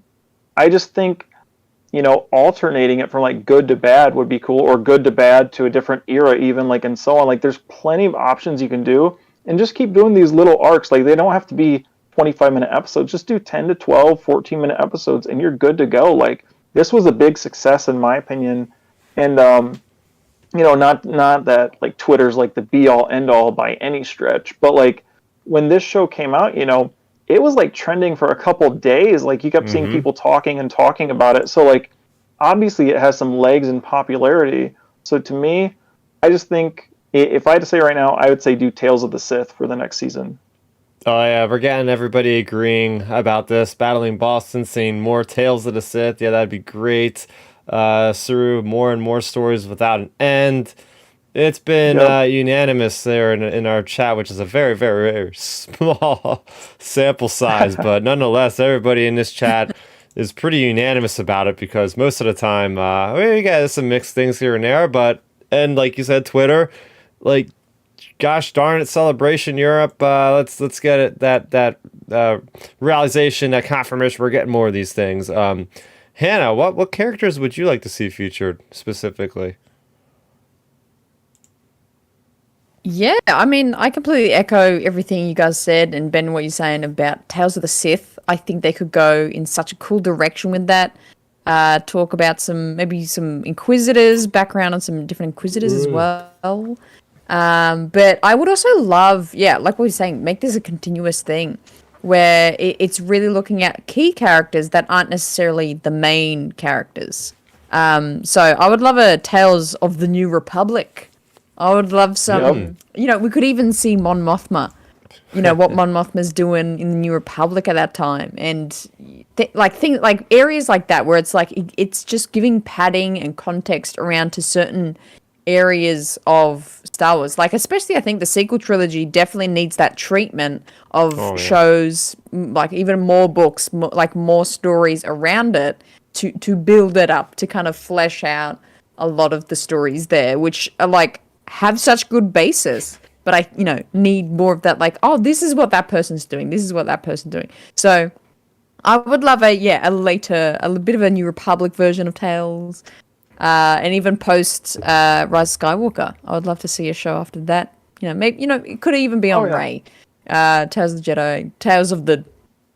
I don't know what that would be called, but yeah, I think they could apply this format everywhere. Tales of the Scavenger. I want to see Finn getting trained by Rey. That'd be so freaking cool, man. That'd be so cool. Yeah. Oh, it would be. Yeah, I'd like to see, this is original. Tales of the Bounty Hunters, have stories with IG-88, have stories with Boss, have stories with Cad Bane, Jango Fett. We need more damn Jango Fett. He's the best bounty hunter in the galaxy, and we haven't really seen him do anything to get that accolade. So, give us more of a pre-Phantom Menace Jango Fett working with Aura Singh, whoever, and making Tamara Morrison voicing him. Oh man. Oh man, that'd be incredible. We have Aaron Daly in the chat giving it a 10 out of 10 as well. Everybody is just loving it. Everybody's loving it. We got one from let's see, Battle and Boston's. How about Tales of Jar Jar? Oh my God, yes, that would be amazing. And what's his girlfriend, Queen Julia? I would love that. There you go. Oh my gosh, the many wives of Jar Jar Binks. So we're gonna get into our Andor talk. This is how we usually go. We usually go for an hour and a half, and we still got more to do. We got more to do because this was a pretty good episode of Andor. I will say that to kind of give a little bit of introspection on what I'm going to say at the end of this. But yes, we have Andor episode 9 for season 1. Nobody's Listening, in which we have so many characters coming together. We are more than halfway through the season, but all the groundwork has been set. We're seeing the cards being played, the people being over here, what's happening on Coruscant. We're seeing what's happening on Ferrix. So much has happened, and we get the gnarliest, torture scene in all of Star Wars. I put out a video on that this week. Just absolutely, we get to see the evil side of the Empire in ways we haven't seen before. I'll throw it over to Hannah. What were your first impressions of this episode before we take a deeper dive? Yeah, for sure. Well, I'll give a bit of quick context of how I've been perceiving this show so far. I think this is some of the best cinematography, the best probably writing, best just the production value of the show is just phenomenal. Just amazingly clean and well done. And I think it's just such a well-made show, and how they made it was just perfect. I have had some gripes with the show, and which being and this is it's a very subjective thing, this point of view, but it's like my own perspective of how Star Warsy is this show for me, and trying to connect with how much it's a Star Wars show. Because I made a tweet a week or two ago, and I said this show is like a 9.5 out of 10 if it's just a show, but as a Star Wars show for me, it's like a 6 out of 10 in terms of just how much it's in the galaxy, and every moment we know it's in the Star Wars galaxy. So that's kind of my previous experience, but I've been enjoying it every week. I love, I watch it as soon as it comes out, so I've enjoyed it every week. But funny enough, this episode is probably my favorite episode, oddly. And it's taken me about 9 episodes to really, really, like, the whole episode I was fully engaged, didn't look away, or like, this is a very good episode. Yeah, really. So yeah, episode 9, very dark, a lot of dark turns here. But I really I feel like I'm very invested in the characters now and only now. I think, the Deirdre and Bix, like, we really see Deirdre be this, like, just real intense, monstrous, scary ISB agent. Agent? Is she a commander? I don't know. What's her title? Supervisor, I think they said. She said she was a supervisor. Yeah. Okay. There you go. She is so good at that role, and I like how kind of previous episodes we've kind of been on her side in a way, and we've kind of been like, she's kind of a good character, but even though she works for the Empire, she's kind of doing her best. But this episode, like, that's gone. Like, it's like she is volatile. She is like scary. She's a scary lady. And Bix's her performance in this was amazing. But Bix, like, we really feel for Bix in that situation, and you feel quite fearful for her experience. And then, obviously you can kind of predict what's going to happen to Olaf, and at the end there, and you can feel that happening. And Andy Serkis's performance in this was just chef kiss, just incredible. So I really enjoyed this episode, and I think it's mainly because of the performances of everyone. Yeah. So Hannah, you opened up with that opening salvo, which I kind of chuckled because me and Ben have been going back and forth like this relentlessly exactly every what week. I was thinking. We're basically at each other's throats like halfway through the week. Like, you gotta understand it's like this, and he's like, no, you gotta understand it's like this, and this is why I feel this way, and I'm like, okay, but this is how I feel about it. So I think I'm going to be fighting a losing battle on this episode tonight. But it's all good. We all like what we like for certain reasons, and that's the age-old question: is this feeling enough Star Wars-y? For I think that's the number one question that's going around for a lot of people, because this is more like that spy thriller. It's more of like a House of Cards-esque, a lot of moving pieces. Certain things like that where it's a little bit more toned down, but we're building, and that's why we get to episodes like this where everything kind of boils, and we see what they've been working towards and all that. So Ben, what were your thoughts on this episode? Well, my first thoughts were as Hannah was explaining her breakdown of it, I was just staring straight at your video feed, Chris, just seeing your reaction, because I knew you were thinking about what I was talking to you about this week. I just knew, but you did. You summarized it perfectly, Hannah. That's like exactly how I feel about this show. Like, the show's production, everything, etc. It's all great. 9 out of 10 type deal. Like, to me, and this is a whole nother discussion for another podcast for another day. But I just need an answer from someone at Lucasfilm. Why didn't Kenobi look this good? Like, I just need that answer. It's like that's what I because Kenobi, to me, flip it around. Kenobi, is a legacy character. Andor is a side character in Rogue One, arguably.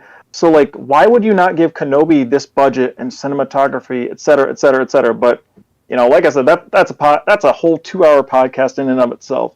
And then, like, for me, like I said, you summarized it perfectly. This is like a 9 out of 10 type show, normal show, but as a Star Wars show, it's probably a 6 out of 10 because, like, to me, it hasn't quote unquote like felt like Star Wars since the last couple episodes. Like, the last 2-3 episodes is when it finally started feeling more like Star Wars to me. And like, even a couple weeks ago, me and Chris joked around about it. He was like, "Yay, Ben finally likes the show." Because like I've got like the first few 5-6 episodes, it was like, man, where are we going with these characters? Where are we going with like Milton's favorite character, Cyril Karn? Like, he just keeps staring at the camera. Like, where are we going with all these characters and these story arcs? And then it's now we're at a point where it's like, okay, now we're finally like just getting to where we should be. Like, to me, if you would have just shrunk down some of the stuff at the beginning and given us what we've got in the last 3-4 episodes, I think the show would have been much better. And then, just to like get on point, like with this episode specifically, I would say it was probably my favorite episode of the series as well, just because the implications, the ruthlessness of the Empire. What's the lead the Imperial girl's name? Deidre Miro. Deidre Miro. Oh, Deidre Miro. Okay, Deidre Miro. She's been one of my favorite characters of the series, and she's like a side-ish type character. I've really liked her character arc so far, like going from where she was like initially to like talking about like discovering the rebels to like where we are now with her. I really like that arc. The surprising thing with me with this show, honestly, like, I've been interested in her. I've been interested, especially in Mon Mothma. All the stuff with Mon Mothma I've been interested in.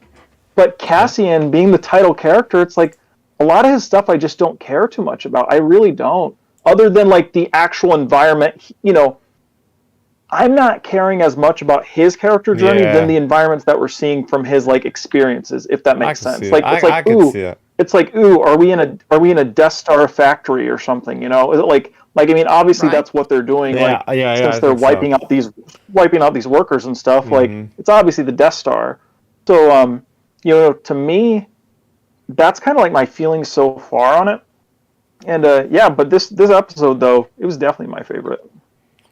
Yeah, so let's start from the top. Let's start about Deidre Miro. And what I said in my video was like, hey, a lot of us were rooting for this character, oddly enough, because it's this Imperial character. And we're seeing her get her due, like working her way up the Imperial hierarchy, going up the Imperial ladder, being very clever, almost like a Thrawn type of character where she's like thinking outside of the box and working with what she's given, with what Andor did on Aldhani, making the PORD or whatever initiative, and she can get all this information. She oversteps Blevin, gets his territory, and we're all like, yeah, this is awesome. This girl's just taking this whole place by storm. And then we see her dealing with an actual rebel, if you will, and it's like, oh, we have to remember we were cheering for this person last week, but when it comes down to it, she's part of an evil fascist regime. And damn, if I don't say she's probably on par with Vader, like Darth Vader, for a certain perspective, where you just feel the fear, like just the calm collectedness of her. I don't like wasting time. Like, that's literally what she says in the first opening scene, is like, I don't like wasting time. And she just explains this and that. And it's just but she's just very in her face, like, just the performance by, I think the actress's name is pronounced Denise Go or Gou Goo. I think it's Go.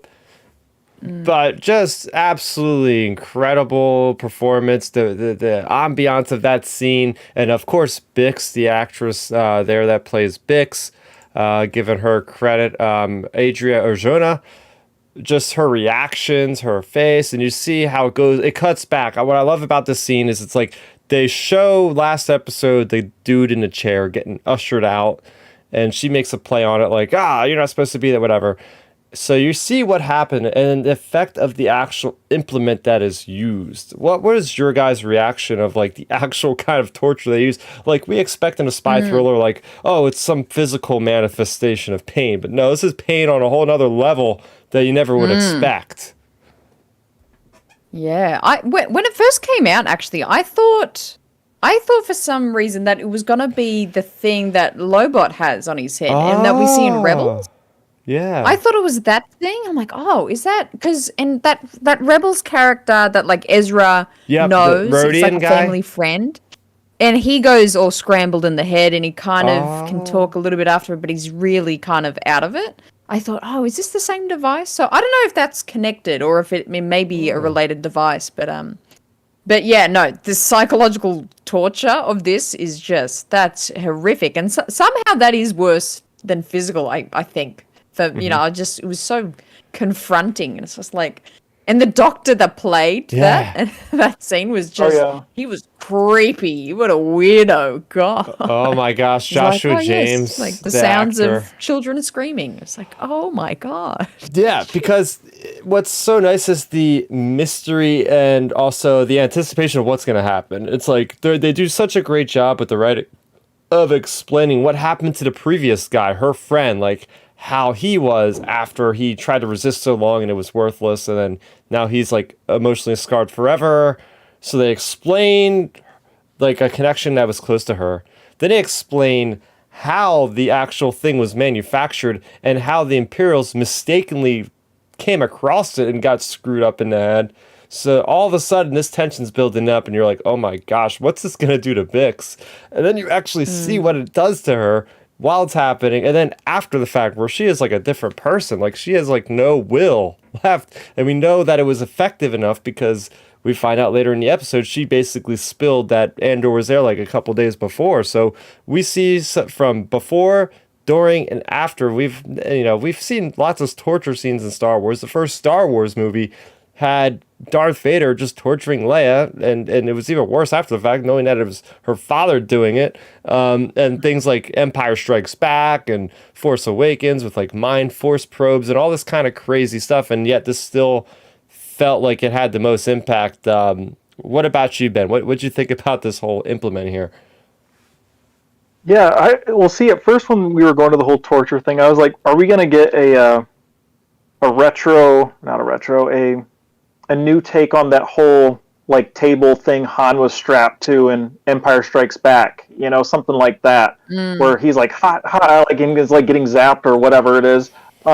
Like that whole thing, I was thinking maybe we were gonna go to something like that, and then it was like, oh, this is interesting. And like you mentioned, you have that evil doctor there. And I was like, what are they going to do? And then like they started explaining it, and I was like, oh man, this is actually pretty wild, like compared to just like, something like a physical altercation. So I thought that was really interesting. And it's also, I think, a good part of, it's like a good creative choice by like Tony Gilroy to do it this way versus like say a physical one. Because a physical one, I mean, you see that in like how many movies? Like the character's getting interrogated and they just beat him up, and then they squeal. But like this one, doing it like the more, I guess you would say like mental way or like emotional way of doing it, it adds like imagination to us because like we don't see those creatures, so it's like we are trying to like imagine like what this thing is, and like it's more to the audience's discretion and imagination at that point. So I thought they did a really good job at that. And like you mentioned, Chris, like just like seeing her go from like pre to during to after, like that was really good how they did that. And of course, seeing like Deidre go from like basically like a character we were rooting for to like now it's like, whoa, she's like full blown evil, like really evil. So I thought that was all done really well, and I'm just foreshadowing like we're gonna get something going on next with Cassian's mom. Like, I mean, they literally say like, should we get the mother? They say should we get the mother? And either the doctor or it might have been Deidre or maybe someone else said, she wouldn't survive or like she couldn't handle it basically. It just what I'm thinking is they say that now, but I think they say that until they can't find Cassian and they're like, screw it, let's just do it. I think we're going to get to that point. Like the Empire is going to come in contact with the mom. It's only just a matter of time. And, maybe that'll be the pushing, like the plot device to push him like fully into like the rebellion fight. I think so. Going from one very committed, driven person of the Empire to somebody that wants to be part of the Empire, that also enjoys a lot of, or maybe enjoys because he plays around with a lot of his blue cereal. What did you think about Cyril, his crazy ways of approaching Miro in this one, Hannah? Oh, what a needy little weird sad man. Just to say it nicely, but I think they wanted this character. I think they wanted Cyril to be that kind of character, very desperate, but kind of going too far. It was very uncomfortable watching that scene as he's waited for Deidre, and then he is, to me, talking way too close to her. He's right in her face. And then when he grabs her arm, it's oh buddy, whoa, buddy. But yeah, very, very uncomfortable and cringy, but I think that was the point. So good writing, good character that you feel sorry for him, but also it's just no, he's a bit crazy now. Oh yeah, that's exactly what I was thinking. I was like, whoa, he's really up in her face. I was thinking she was gonna I don't know, draw a blaster on him or something at some point during that sequence, or even a stormtrooper walk up or something, because it's holy smokes, to me, that literally reminded me of a scene you see out of you see those murder mystery type shows, or what. It's the crazy ex-boyfriend showing up at the girl's work type trope. That's what it reminded me of, from those stalker type movies or whatever. That's what it reminded me of, because he won't let it go. And I mean, at least this episode, don't get me wrong, I mean, I can't answer for Milton, because Milton's not been the biggest fan of Cyril. I mean, neither have I, for the most part, but at least this episode, he's doing something instead of just staring at the camera for no reason. That's a good point. It's nice that they actually got him out doing something. Now it's just a matter of, again, where is this story going? We have Deidre's story, we have Cassian's story, we have even now the Andy Serkis's characters getting involved. We have these characters getting involved. Mon Mothma. It's where is Cyril's story going? Is he going to go to Cassian's factory? Is he going to go to deal with Deidre more? What is this dude doing? Because it's we keep getting these scenes with him. They have to pay off eventually. I mean, don't they? The third time's a charm. I think next episode, something's going to happen. Or there will be so much tension. There's going to be a romantic scene in Star Wars. We're going to see him in a room together. Get a room together. But they are so much he is so driven, because he's I finally found a person that is just like me, that understands what I want to do. And I got to get to this person. But I think we're gonna see a team up eventually. But what about Mon Mothma? What are we thinking about Perrin at this point of the show? Her husband. Perrin, what are we gonna do with Perrin? What are we gonna do with him? I don't.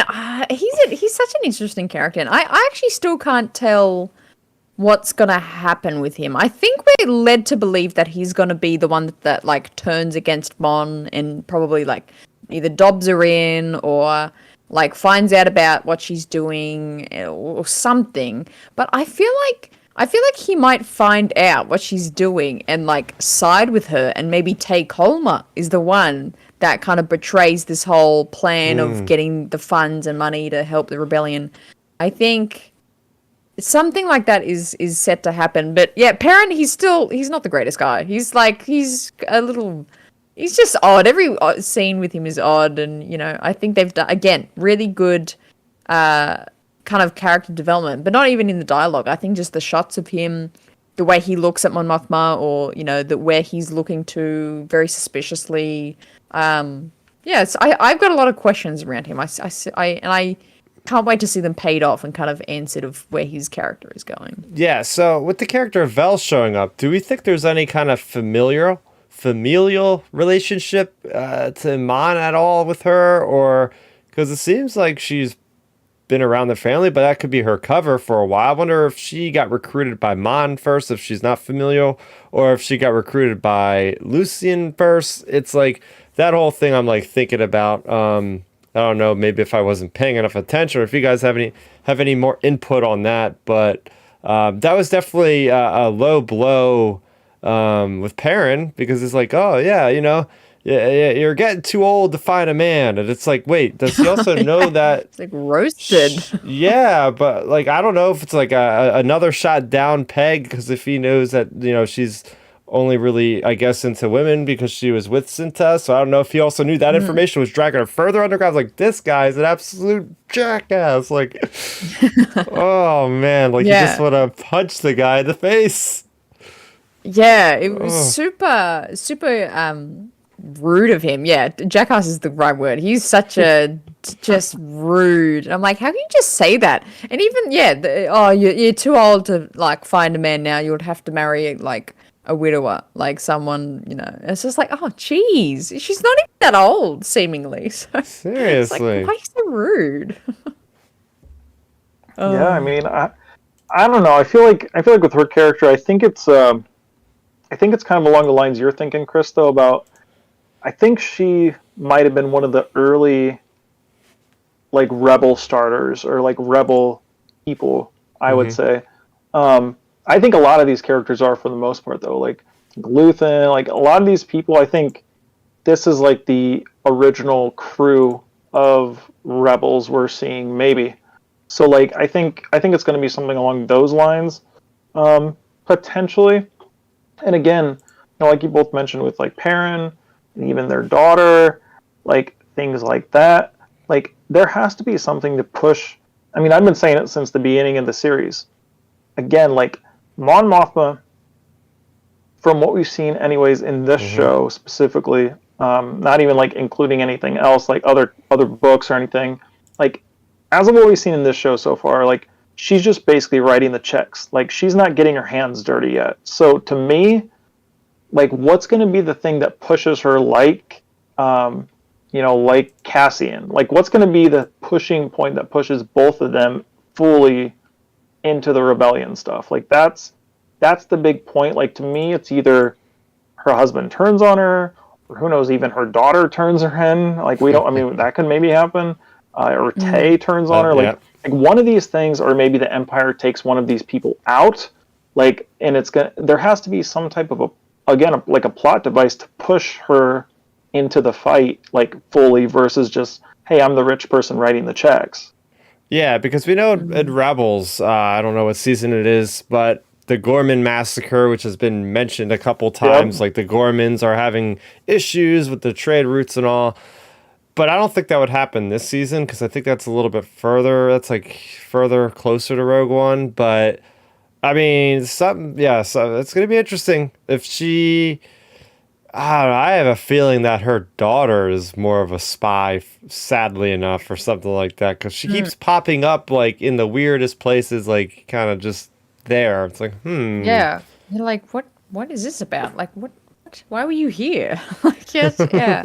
I have an idea of the daughter. What's her name? Lita, I think her name is. Yeah, Lita. Lita, I think it's Lita. Yeah, her involvement, I think.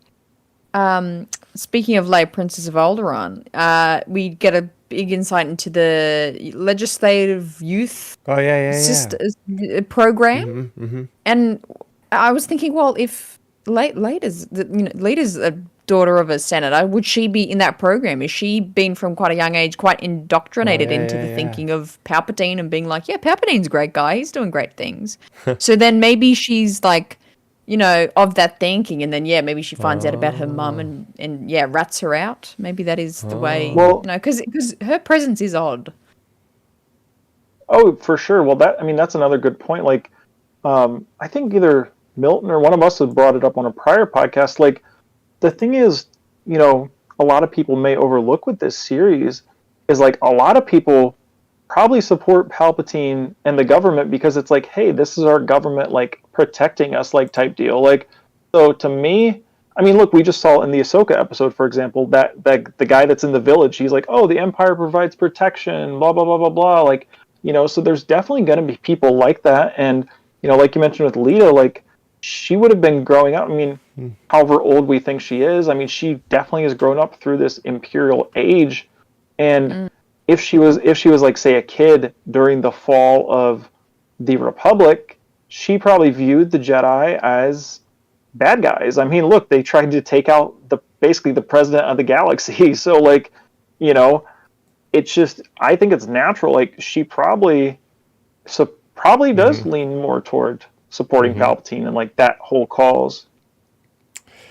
Yeah, so the big part of this episode was the prison scene. And in the last episode, you know, everybody was talking about THX-11 comparisons, and this episode just takes it a step further. I'm like, this place is the damn near borderline concentration camp. They're just offing people left and right. It's just like, what the hell is happening? But there is so much tension in these scenes, especially in that when they're in those little cylinders and they're like, Team 2 is down, and there's this like confusion where like even us as the viewers are kind of confused with Andor. It's like, what, like everybody just seems like, huh, what's happening? We don't know what's happening as a viewer. We're looking into the situation and we're along for the ride. It's like, what is happening? They're doing sign language. At one point, Cassian's like trying to cut through a pipe, and it's like really good like prison breakout type of scenes, and we're already gonna probably get that next episode. But just what were your feelings, guys, about just what was transpiring there, just throughout this scene with the tensions, new people being brought in? It seems like he's already got the plan. There's this weird stuff happening with the guards, which they kind of, you know, hinted at in the first time he got in there, like, this guard's missing, but this guard's here. It's like, what the hell is happening with this place? That's such a good point, and I think that idea is going to like come back. I think we are seeing Cassian take a lot of note of where the guards are, and like what he said when he first entered, he like was taking note of the boots are here, they sit there, there's, you know, how many people are around, and then he has that kind of little quick conversation with another person from another table going, you know, when do they come? They only come here if they bring him down, he doesn't wear boots. Like they're kind of trying to calculate all the information of what's happening around. But yeah, my other note I was going to make, it was pretty much exactly what you said of when we're in that corridor and the confusion. And it's like, yeah, we're not watching people be confused and we know what's happening. It's like, I was just as like, wait, what did he say? Did they all die? Are they just saying, what's happening? What did he say? What's the sign? Oh, no, I don't know what that means. Like, I felt like I was in the corridor as well, trying to like, what's happening? No, I don't think that's happened. No, they didn't all die. Did they all die? Like, I felt just as like chaotic to understand what was happening. Which I just thought was such a intense scene, really, really entertaining. Like you said, I think there's a lot of similarities between concentration camps here, which is very confronting. And it makes, you know, George Lucas creating kind of the Empire originally, he took a lot of influence from the Nazi occupation, and I think, you know, that's showing here, I think, in Tony Gilroy's like expression of what a prison would be like. So it makes sense, and it's incredibly confronting and very, very not a good situation. I don't know why they say this is a great place to be a prisoner. It's not. Oh my gosh. They're basically like, yeah, well, when he first went in there and he seen the sunlight behind him, the transport dropped him off, one of the guys was like, yeah, enjoy that because you're never going to see it again or something like that. It's like, oh, and he just means like you're not going to see it in, you know, a couple of years. But it's like, maybe the people don't ever actually leave this place. Maybe they actually just get offed. But it leads me to believe like a lot of speculation, Ben, about like, as you were saying, maybe they're building Death Star things. Maybe somebody got that information and tried to get out. So rather than try to single out the guy, they said they all have to die now. If one gets the information, they'll spread it. So now everybody has to get killed or something like that. But what was your reaction to all this confusion and everything in the prison? Yeah, I mean, again, like you both mentioned, like, you know, we were all confused watching it right along with the characters of the show. And, you know, for me, for the whole sequence, it was like, you know, it was just chaotic and busy, and it was definitely engaging though, because you were just wondering like, all right, what's going on here? Like something's bound, like something's gonna come out of this, and then of course, like you mentioned, we discover like all the prisoners or not all the prisoners, but you know, they're just like, they go through and will like wipe out a whole level of the prison, like, and it's like, holy smokes, like. they'll just go and take out all these workers. So now, that adds a layer of stakes to Cassian himself. Obviously, we know he survives. That adds a layer of stakes to, say, Andy Serkis's character. Yeah. Because now I could see. I mean, he's getting taken out now. Now that we have this information that people are getting taken out, like, he's 100% toast. So my thing with it is, like, we're getting stakes added to the show, which is nice. Like that was a nice part, even saying, some of the other Star Wars shows we've had, like Kenobi, when Kenobi's and Leia are getting interrogated by, like, that truck driver and the stormtroopers. Like, yeah, that was that was stakes. Like, obviously we knew they were going to get out of it somehow, but it's good they're adding stakes to characters that have plot armor, versus just, like, giving him an easy task. So I'm really liking how they're doing that with Cassian himself. And then, of course, just adding, like, the overarching layer of, like, they're working on the Death Star, basically, like, pieces, who knows what pieces of the Death Star they're even working on, but they're working on some parts of it.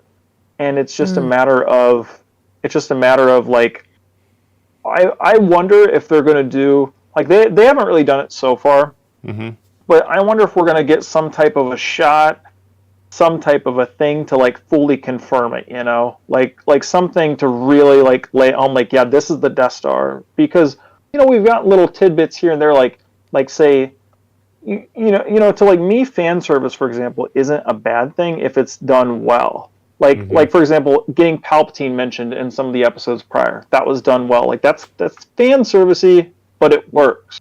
So, like, to me, it makes me wonder if we're going to get kind of like a fan servicey type thing of something to really confirm this is the Death Star, or even just, like, them talking about it being a massive weapon or something. I think we're heading in that type of a direction, especially the way the episode ended. Like there's going to have to be something that accelerates, like, even more, the end of this episode. By the way, it ended with Andy Serkis saying there's, like, 12 guards or whatever. Like, I think it's going to accelerate really quickly. I think you have to. You can't have any regular person know about the Death Star, obviously.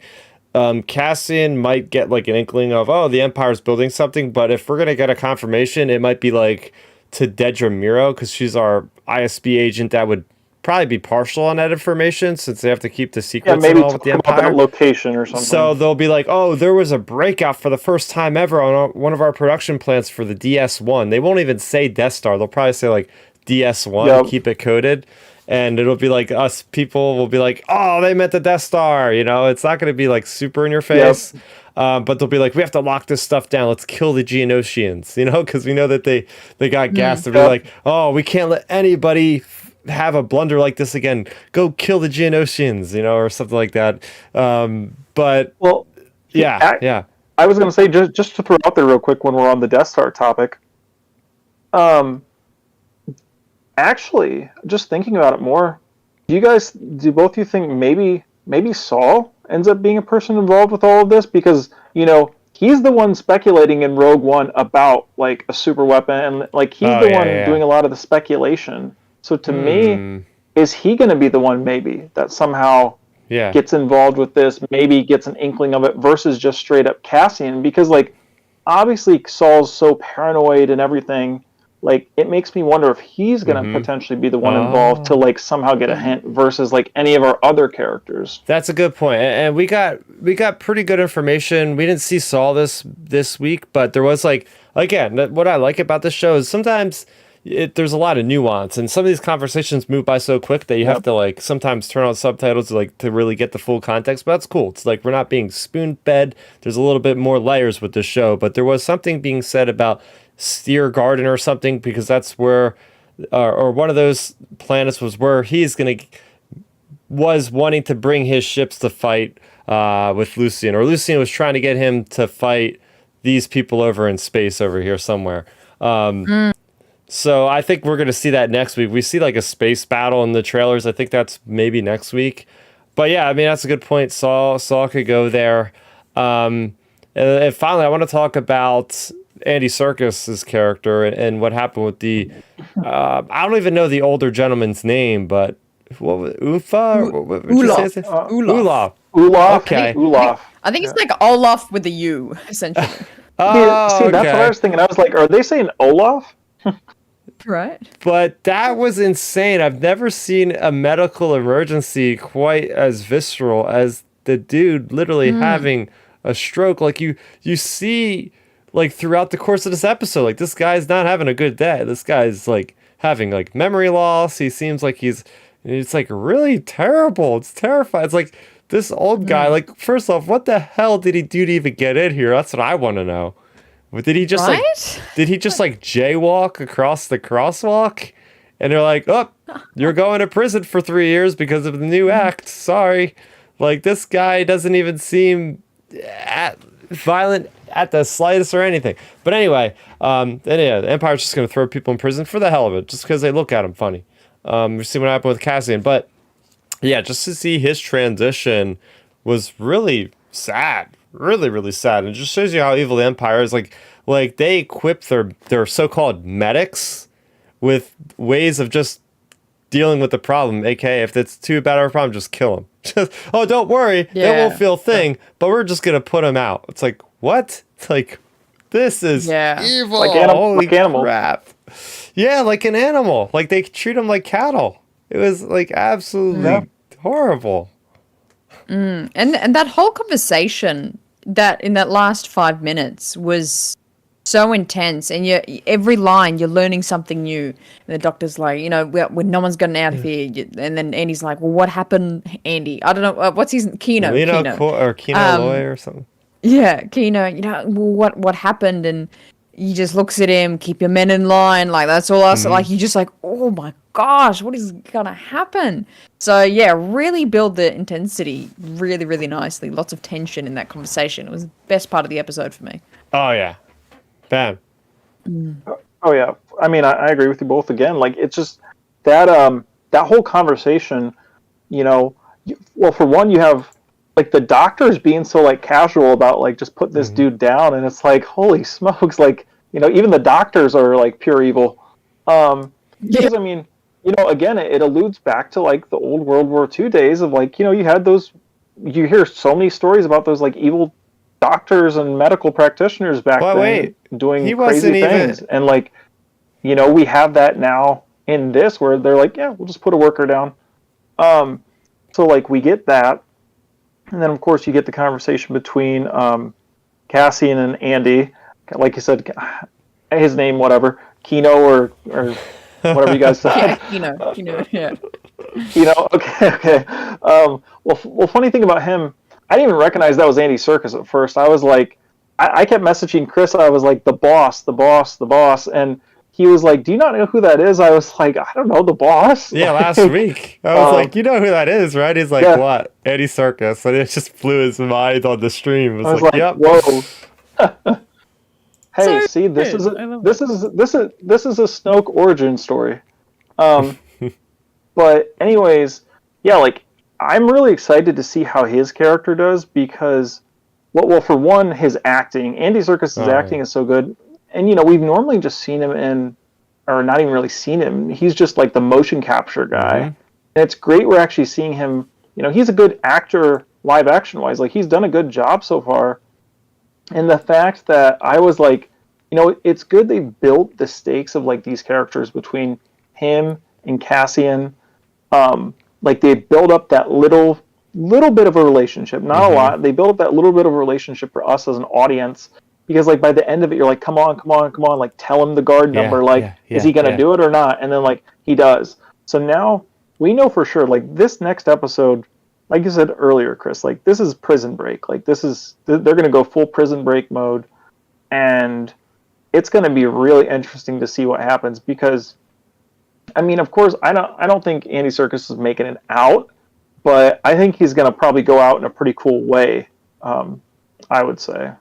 Yeah, but going back to the guy, first off, I think he's a prisoner, this doctor, right? Like he doesn't have like their he has like the prisoner uniform on. So I guess that guy probably just gets like the extra flavored food for what he does. Maybe he's got more information. Okay, we're going to give him more taste in his food, whatever. But like, it's really like kind of like off-putting because he's like Kino's like or he says something about like, oh, I have to do something for this man, and Kino's like, I just told you what his name is. His name is Olaf, and he's like, I don't get to know anybody's name here because of what I do here. I don't want to.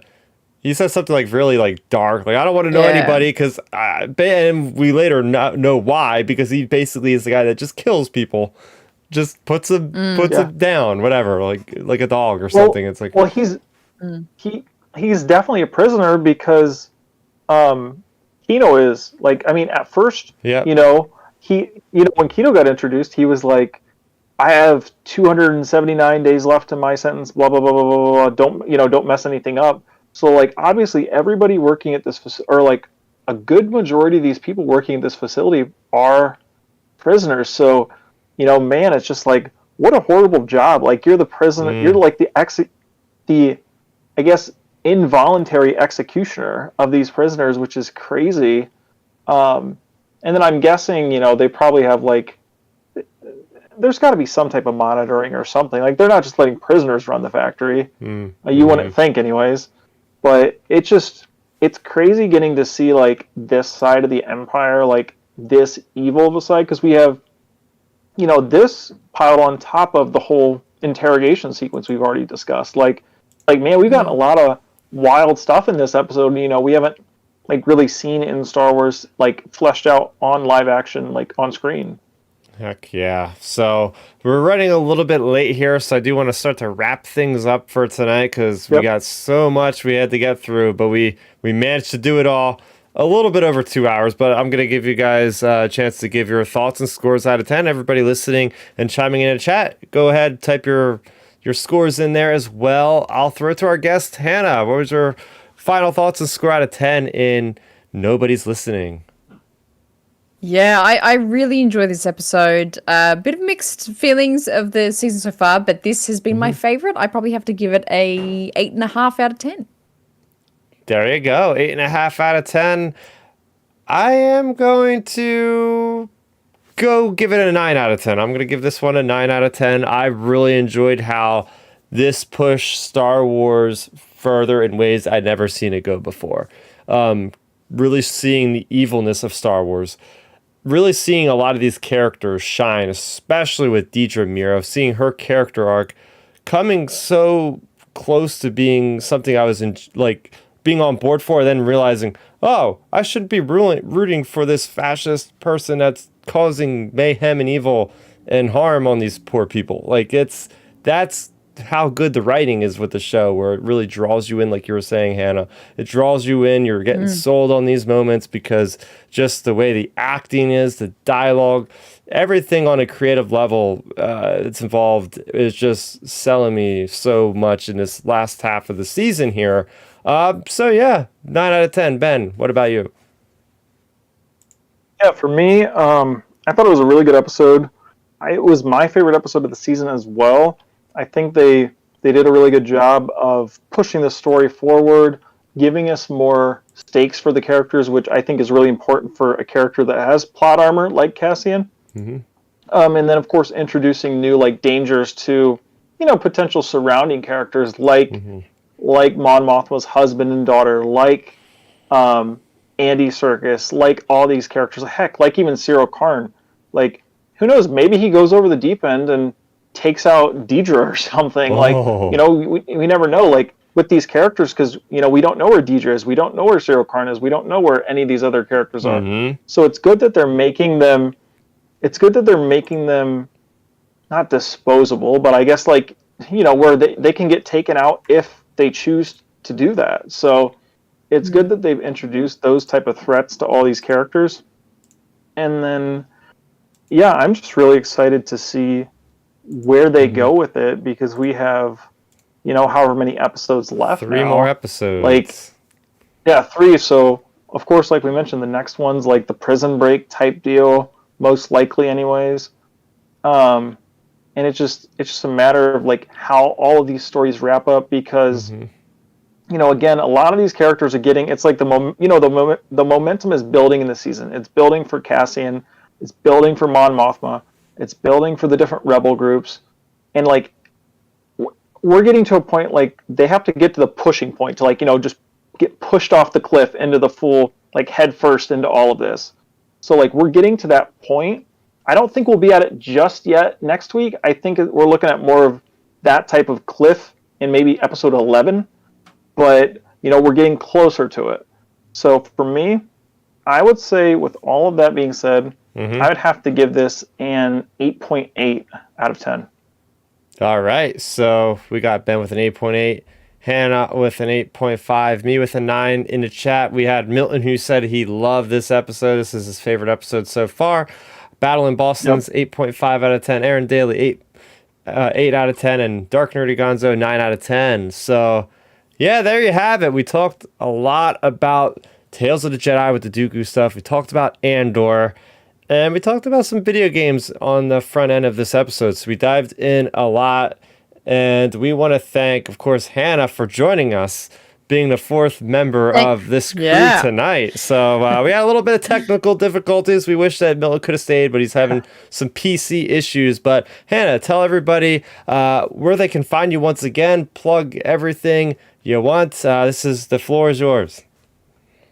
Fantastic. Yeah, well, you can find me over on the Raeside on YouTube. That's Raeside. And you can find me on Twitter and Instagram, those same handles. I don't know what's happening with Twitter. Apparently that's melting down. So, but I'm over there having Star Wars banter over there. And you can. So my show is every Tuesday, 7 p.m. Pacific time. That's the live show of the Raeside, and you can also catch me over on the Star Wars Underworld. That's Thursday at 6:30 Pacific time, which is 9:30 Eastern time. There you go. So you can catch me over there every week as well. And yeah, follow them at the SW on social media. There you go. And we'll have to have you back one of these weeks here for sure, because we had a great discussion. Yes. It was a lot of fun. Ben, what are you going to be up to this week, and where can people find you? I'm just going to be up to the normal relaxing, catching up on movies and shows. Like I said, I'm most likely going to try to finish Peacemaker this week, and I don't know how many episodes there are, but I finished the first 4, so I'm getting through that show, and then I will just be working out as always. As we all know here, I'm working on dieting down again, getting super shredded again. So like that's just going well. Down another pound this week, and it's just a process. Just takes time. It's multi months to get to that point. So yeah, you can find me talking about that. You can find me talking Star Wars and movies and sports on Twitter at RealBenMaynard, and then you can follow me on Instagram to keep up with my fitness journey of getting super lean again at RealBenMaynard as well. And Ben, always know his information. I still don't have it committed to memory after 81 episodes of this, but... All right, so you can find Milton. Milton always talks Philadelphia Eagles football and other sports on his Twitter at MiltonWeber7. And then you can find his Instagram where he posts his workouts as well. Milton, the number 7, and then Weber. All right. And this week, as I mentioned in our discussion, I put up why this episode had the most horrific torture scene in all of Star Wars. And apparently people are liking that. I guess I have to make more Darksider type videos more often or something. But anyway, you can check out that content. It's on the channel for you to watch. We have a High Republic comic coming out next week, so I'll be reviewing that as it comes out on that Thursday. I'll have that video up as I usually do. But otherwise, you guys can catch us all here, me, Milton, and Ben, next week, as we'll be talking about episode 10 of Andor, and only Andor. And, we'll see if any gigantic news drops or something like that. But we have a couple news stories we were sitting back on, waiting to talk about as things got a little bit calmer around here. Because we'd even talk about just the fact that, Tales of the Jedi and Star Wars Andor came out on the same day. That was madness. But anyway, crazy. For Hannah, for Ben, for Milton, for Chris, a.k.a. Starrapter, this was Outer Rim Transmission number 81. Be safe, everybody. Have a great week. That's going to do it for us here. May the Force be with you always, and transmission.